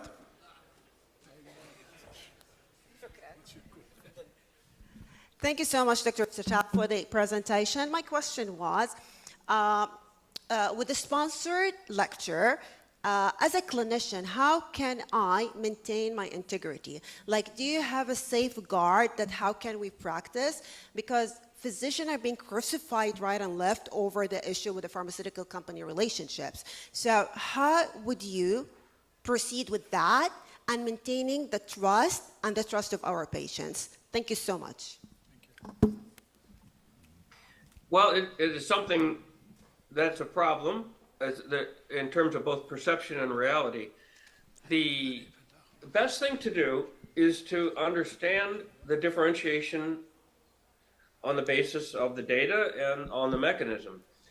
And then the other thing is to have the patient's best interest at heart.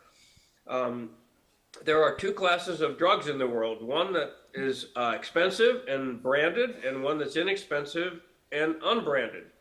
And in the real world, we use the unbranded medications first. And if they don't work, that justifies the use of the branded mechanisms.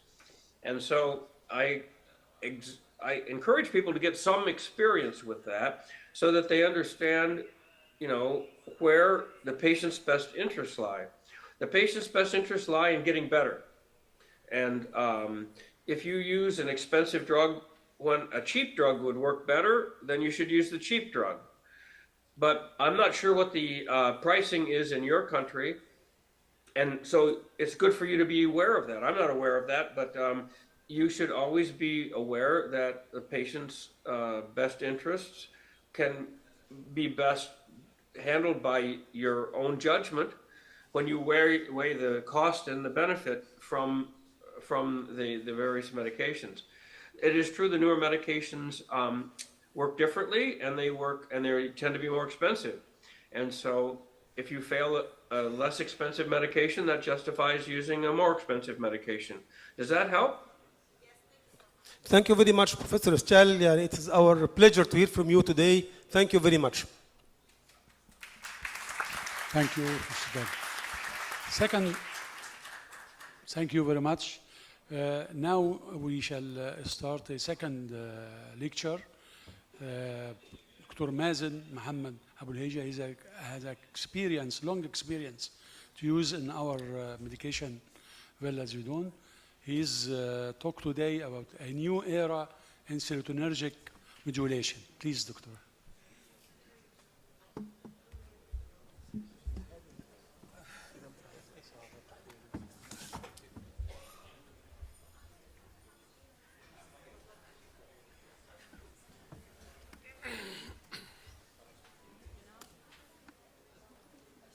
شغالين.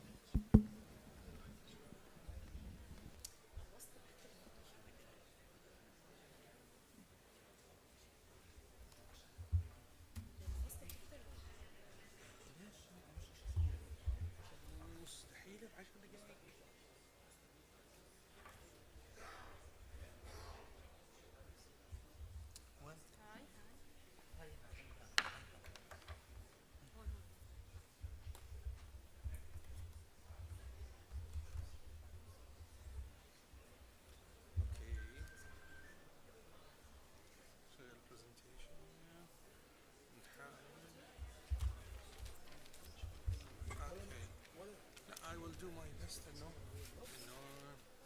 خلاص I will do it.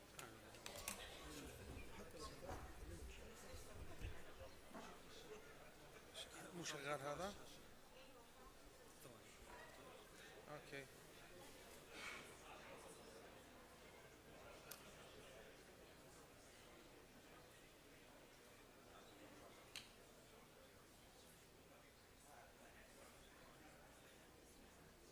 شو راح الدقائق تبع جوهر؟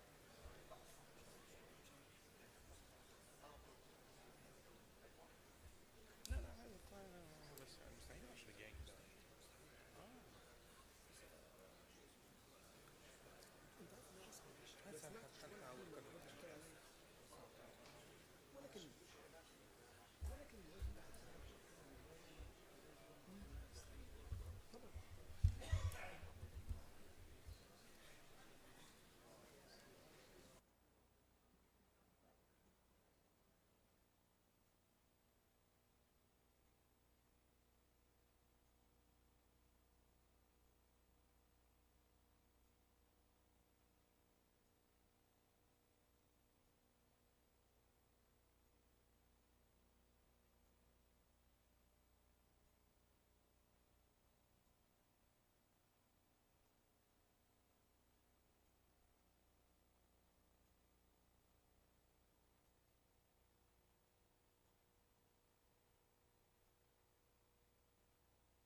اوكي يس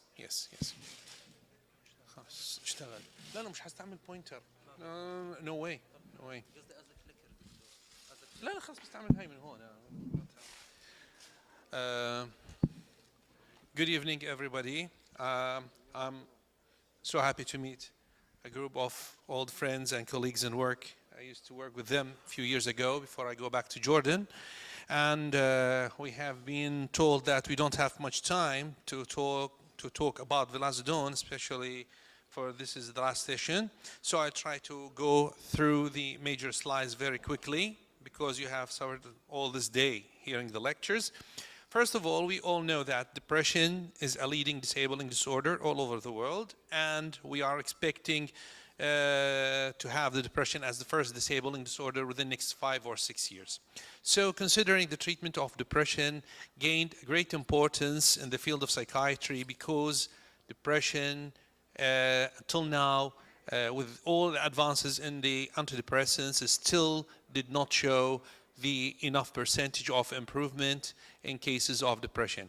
On the other hand, the achieving of remission in cases of depression is very crucial because it means a better quality of life, better performance in the future, and this is what we are aiming for as a treating psychiatrist. Considering that, the traditional protocols of treatment of depression by using the antidepressants showed there's some sort of limitation in their effectiveness. That's around only 35% of patients who were treated with antidepressants showed the remission. And there is a higher range of patients did not show the remission. This means that we have to start to think outside the box by inventing or experiencing a new era of antidepressants that have a different mode of, or mechanism of action in treatment of depression. So from this point, I will go directly into talk about vilazodone as one of modified SSRIs, and we can call it modified SSRI because it's an potent SSRI with a partial agonism on 5-HT1A receptor. This unique mechanism in vilazodone makes it representing an advantage, a new medication to experience and to see how much it's effective in improving the percentage of patients with depression treatment and improvement. So talking about vilazodone, first of all, if we want to think, I tried when I am making this lecture to think according to our practice as a psychiatrist in the field, rather than talking about it as a researcher or something critical. So we will start with different questions in our mind when we are treating our depression patients. First of all, about the efficacy of the medication. This is a very important point, how it is effective, especially if we have a high experience in different medications for treatment of depression. So different approaches to assess the efficacy of vilazodone has been used. One of them is direct study, which is made, and this study based on using and assessing the efficacy of vilazodone, but in a different way. Here in this study, the researchers used different rating scales for assessment of efficacy. This means that whatever the differences in the schools or the mindset of the treating psychiatrist or the pharmacological approach or the biochemical approach of the medication, we have used here different ways to assess the efficacy. And according to that, the first point is to check the mean change from baseline over 8 weeks in different depressive rating scales. And the secondary outcome is to assess the response percentage over these 8 weeks, which is defined by reduction of around 50 to more than 50% of depressive symptoms. The rating scales here were the Montgomery-Asperg, Hamilton rating scale for depression, the D17, the Hamilton-Rain-Hama for anxiety, the CGI-I, and the CGI-S. The results from this study were as the following. First of all, the vilazodone patients, they were on 40 milligrams, and they showed a significant, statistically significant change in rating scales of depressive symptoms over the 8 weeks, if we compare it to placebo. On the other hand, and that was I think it was the unique characteristic of vilazodone, that the first point of assessment or the earliest time of difference when using vilazodone was shown at the first week of treatment. It showed a statistically significant difference in rating scales, which means improvement in depressive symptoms at the end of the first week of treatment. What is the meaning of this one? Usually when we are treating depressive patients, we are expecting that we have a change, starts from second, third week, up to 6 to 12 weeks. And if we go back to STAR-D study, which is considered as a good reference, the changes were observed over 14 weeks for L1, level 1, and another 14 weeks on augmentation or combination in level 2. Now, starting a change that is significantly recognized by an antidepressant by the end of the first week, it was the first surprise here, and this is what we want for a depressive patient to achieve response as early as possible. Now, these changes were not represented on only one rating scale. They were cross-sectional all over the rating scales used for assessment over 8 weeks. Another data were assessed in a post-hoc analysis for data pulled from 2 previous studies, and they wanted to assess the efficacy, but in a different way. They used the LSM unit for assessment. It's a statistical method, and it represents the most accurate method for determining the accuracy of the results. And here they used the Hamilton or the Montgomery-Asperg total score, Montgomery-Asperg single item, and here they wanted to go deeper into evaluating the responders. And to evaluate the responders, they went into subscales of responders in Montgomery-Asperg using the response, the cumulative response, which is the proportion of patients that currently increase when using the vilazodone, and the sustained response, that the 2 visits patient have the same response and might increase. And the last thing is the sustained response plus Montgomery-Asperg less than 12. Now, the results here, it showed that the response started at the first week, and it was consistent and currently increases over the next 8 weeks. So early onset, consistent, and it rapidly increases with each subsequent visit over the 8 weeks. And when we want to determine the consistency of response, it was actually consistent with response subscales, all the 3 previously mentioned, which means there is a powerful and strong evidence of sustainability of results. Now, during making this post-hoc analysis, another significant finding was found when using vortioxetine.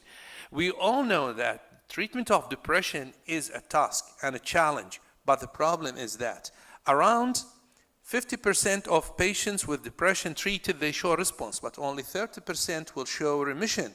The problem that many patients, even with remission, they still have some residual symptoms, and the residual symptoms were the main reason for relapses, which we intend when you are treating a patient with depression to prevent the relapse. The vilazodone trial and the post-hoc analysis here, it showed that vilazodone not also improved the depressive scales, but also it started to show a good improvement in the associated symptoms, and the most important is the inattention, concentration difficulties, last use, suicidal thoughts, and all these changes haven't happened from the first week also. And the most important, in my opinion, here is the inner tension and the suicidal thoughts, because they are the real obstacle in treatment, and they are the real challenge when treating patients with depression. And the improvement of these symptoms in the first week was a great success.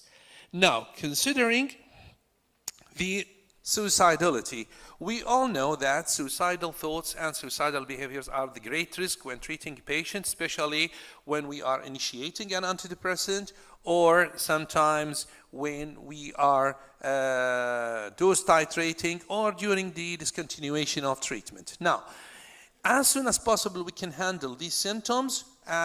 We can get greater results, more stable results, and from this point, 3 RCTs where results were compared with the post-hoc analysis.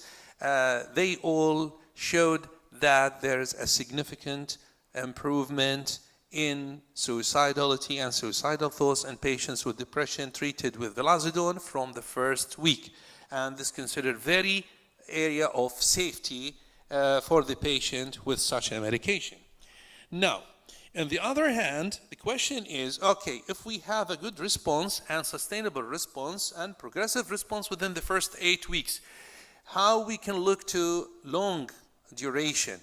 Another study has been using 2 major rating scales for assessing the sustained efficacy, which is the Montgomery-Åsberg and the CGI-I. They all showed that good response week 1 and good response week 2, but the sustained and rapidly increasing improvement were sustained all over the 55 weeks of treatment and observation. This means that we have good and sustainable efficacy all over the year. Now,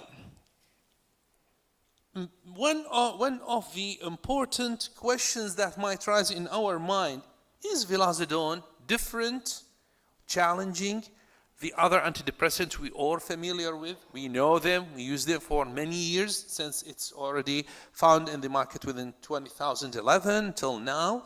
No much data or studies have been made despite its age. Now, actually, I did not find any head-to-head comparison study between vilazodone and other antidepressants, but I tried to make a new approach that I took too many studies for 6 antidepressants we are familiar with, we are commonly using them, and make them as a comparator to the same criteria and study for vilazodone.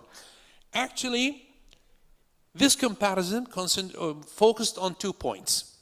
Is vilazodone shows a response rate and efficacy equal to these different antidepressants or not? And is there any differences in tolerability between vilazodone and these antidepressants? Actually, to summarize, all antidepressants used here, 8 studies for duloxetine, 3 studies for escitalopram, 5 studies for levomenosopran, 1 study for sertraline, venlafaxine, vilazodone, vortioxetine. I will summarize the results here. All these antidepressants were almost close to each other in their response. They were all almost in the same area of effectiveness. But the difference is that the superiority of effectiveness were mainly in vortioxetine and vilazodone. They were superior in their effectiveness compared to others, but no major difference. The major difference I found it in these studies was in the tolerability of the antidepressants. Actually, the vortioxetine were superior to other antidepressants in tolerability, but when compared to vilazodone were more tolerable compared to vortioxetine. And to summarize this, vortioxetine headache and GI upset were the significant side effect, and it was severe in majority of cases that lead to stop the medication and drop out from treatment protocol, jeopardizing the patient to go back into relapse and suicidality. Compared to vilazodone, the side effects, they were mild to moderate, short-term, and none of them took the patient into area of stopping his medication. And that's why the tolerability were higher scores in the favor of vilazodone compared to vortioxetine as one of the new advanced antidepressants we are commonly using recently. Now, anxiety is a different issue. In STAR-D and anxiety, going back to STAR-D, I like this study, it was found that around 44% of patients with major depressive disorder, they had also anxiety disorder, according and fulfilling all the DSM-5 criteria of anxiety. What is the effect of presence of anxiety when you are treating a case of major depressive? Actually, the results from STAR-D at level 1 when citalopram were used, the patients with anxiety symptoms, they showed a significant delay onset of action and improvement. And they were eligible for higher level of side effects, and most of the side effects were the serious one. When they went to level 2, by combining or augmenting the citalopram with different antidepressants and even anxiolytics like buspirone, actually the outcome of treatment for these patients with depression, with anxiety, were the worse when they are compared to those without anxiety. So, since we are going back into the mechanism of vilazodone and it's working on anxiety mechanism, and the anxiety mechanism has a sharing part with depression as a common underlying mechanism, the question is, why not using vilazodone for treatment of depressive patients with anxiety? So a post-hoc analysis took the patient, a huge number of patients, around 1,429 patients, and they were divided into two groups. One of them were anxious depression and compared to placebo. The second group were non-anxious depression compared to placebo, and different rating scales used. One of them for assessment of improvement in depression, and the other one, it's called the anxiety subscale. And when they used the anxiety subscale in order to assess the improvement of anxiety separated from the improvement of depression, and at the end of the study to combine the results. The outcome here of this post-hoc analysis was found that the efficacy of vilazodone in treatment of patients with depressive or anxious depression and non-anxious depression, they were significantly greater than that of placebo, which was not found when the anxious depressed patients treated with other antidepressants. So this is the first difference. Vilazodone improved the anxious depressed patients. When they went back into assessment of anxiety rating scales, actually vilazodone improved the anxiety symptoms in both forms, the psychic and the somatic, in both rating scales, the HAMA rating scale and the Montgomery to inner tension rating scale. Actually, it showed a significant improvement on both rating scales and significant improvement in anxiety symptoms associated with depression.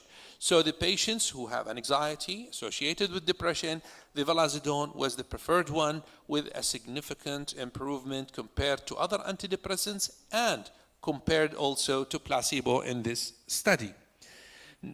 Yes. And now, if we want to talk about the effectiveness or the remission. The remission achievement, it's the goal of each psychiatrist. Now, in the past, SSRIs when used, actually they have a limited efficacy. Limitation is due to auto-regulatory mechanism developed through the serotonergic pathway. And in the practice, to overcome this mechanism, an agonist for 5-HT1A or 1B were added, and so we are going to talk about augmentation or combination. Now, the question is, why not to use a monotherapy that can provide us with the two effects of this combination? And here the role of vilazodone were investigated to be used instead of two medications to achieve remission. Now, here, remission in patients treated with vilazodone, 40 milligrams over 8 weeks in this study, different definitions for remission were used because remission has no one definition. Different definitions used by different schools for remission. So they gathered all the definitions for remission, as mentioned in the slide, to assess the effectiveness of vilazodone in achieving remission. And actually, the outcome were around 32% of patients, they achieved remission in around 6 weeks. For 51.2% of patients, they were responders. So, and 18% of the 32 of these patients, actually, they show full remission within 6 to 8 weeks. And this did not happen with other antidepressants in the STAR-D study. So achieving remission, 18% full remission, 32% they achieved almost remission, and 52% they were almost high responders within the first 6 weeks. So early onset of action, sustained efficacy, achieving early onset of remission. These were the significant achievements for vilazodone, which can be summarized that vilazodone-treated patients has around 2.4 times greater odds of achieving complete remission of depression symptoms in global symptoms of remission. Everybody was talking, and even me and my colleagues, Dr. Ali, were talking about, and as having asked with Dr. Stahl, using it for generalized anxiety disorder. No studies for using it in anxiety disorders were published, and still it's used an off-label for anxiety, but taking it pharmacologically and logically speaking, it showed a good response in anxiety with depression, so it has an anxiolytic effect. So why not to try to use it for anxiety disorder alone? Actually, we have a trial in Jordan in our center about this for around 168 patients, and most of the data were resembling the same data in the published articles, but we used vilazodone for depression without adding any anxiolytic medication in all patients with major depressive disorder, and we didn't find any evidence for the need of using anxiolytic medication for these patients. But when we chose a group of 48 patients with generalized anxiety disorder, full criteria of DSM-5, actually they showed a great response within 2 to 6 weeks, and we have noticed that the improvement in the males were 1 week earlier than females. Now, if we compare it with these results here, assessment using the HARS, which is the Hamilton Rating Scales of Anxiety, and the HARS subscales for response, remission, and category, simply vilazodone showed a significant improvement in HARS scales for anxiety compared to placebo in both arms, psychic and somatic. And when we take the response and improvement, actually the response and improvement and remission in anxiety symptoms over 8 weeks were in favor of vilazodone compared to placebo. And when we go into more detailed parts of psychic and somatic subscales, there were a significant improvement also in all subscales. So it will cover vilazodone, it will cover all details of anxiety, some symptoms, whether they are obvious or associated completely. So it will be a very efficient for generalized anxiety disorder. Safety and tolerability. This is one of the major factors that encourage the patient to use the medication and plays a great role in compliance. And the most important problems we will find or facing with other antidepressants were first the weight gain. Vilazodone used over a year, no significant weight gain compared to placebo, almost a placebo-like. For sexual dysfunction, no sexual dysfunction were observed in patients with vilazodone on sexual desire or mechanical functioning. None of these were found. And on the other hand, no laboratory or cardiovascular changes were observed in cases of vilazodone-treated patients, revealing its safety in these patients who are suffering from these problems. And at the end, thank you very much for your patience. Thank you very much. If there is any question from any of the... Thank you very much, Dr. Mazen. If there is any question from any of our colleagues?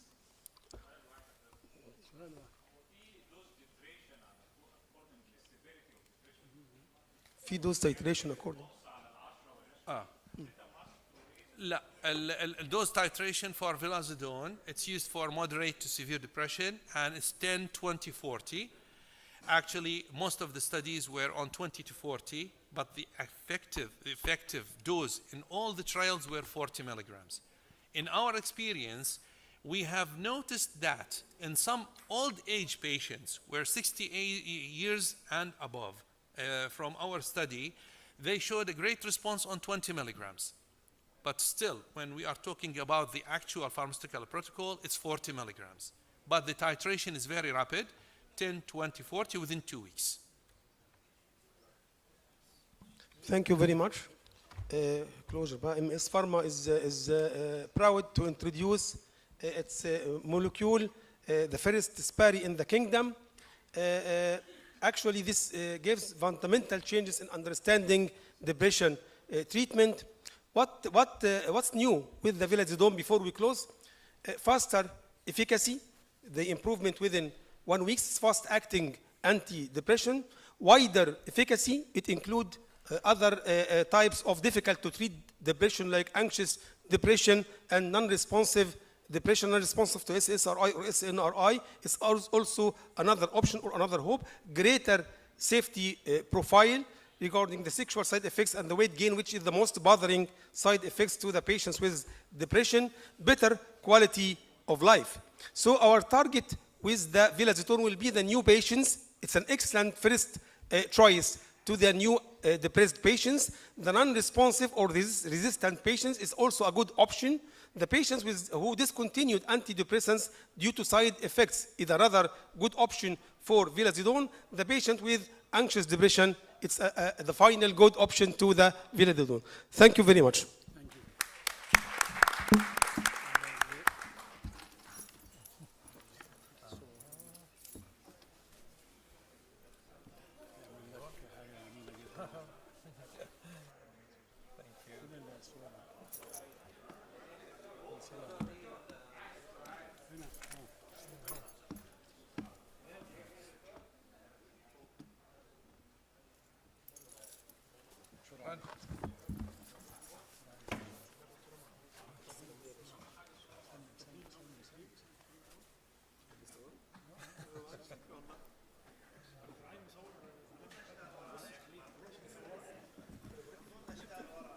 خلينا ننزل نصور في أسرع محاضرة في التاريخ.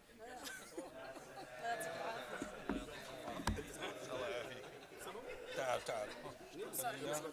توسع ليش توسعش؟ ما عم بيجوا من هناك كمان. شباب لا بندزهم هيك. تفشهم من هناك. ايوه نخش. يلا.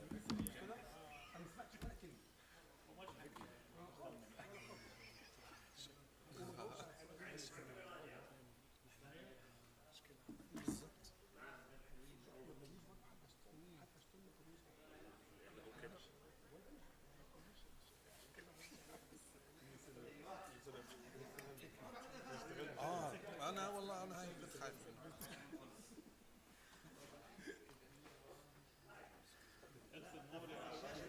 خلص قرر يروح بس والله الدنيا كلها ما خلته يشغل. لا خد صورة مع هذه الباك جراوند. خلاص تشينج حمد. ايوه ماشي اوكي. بس هو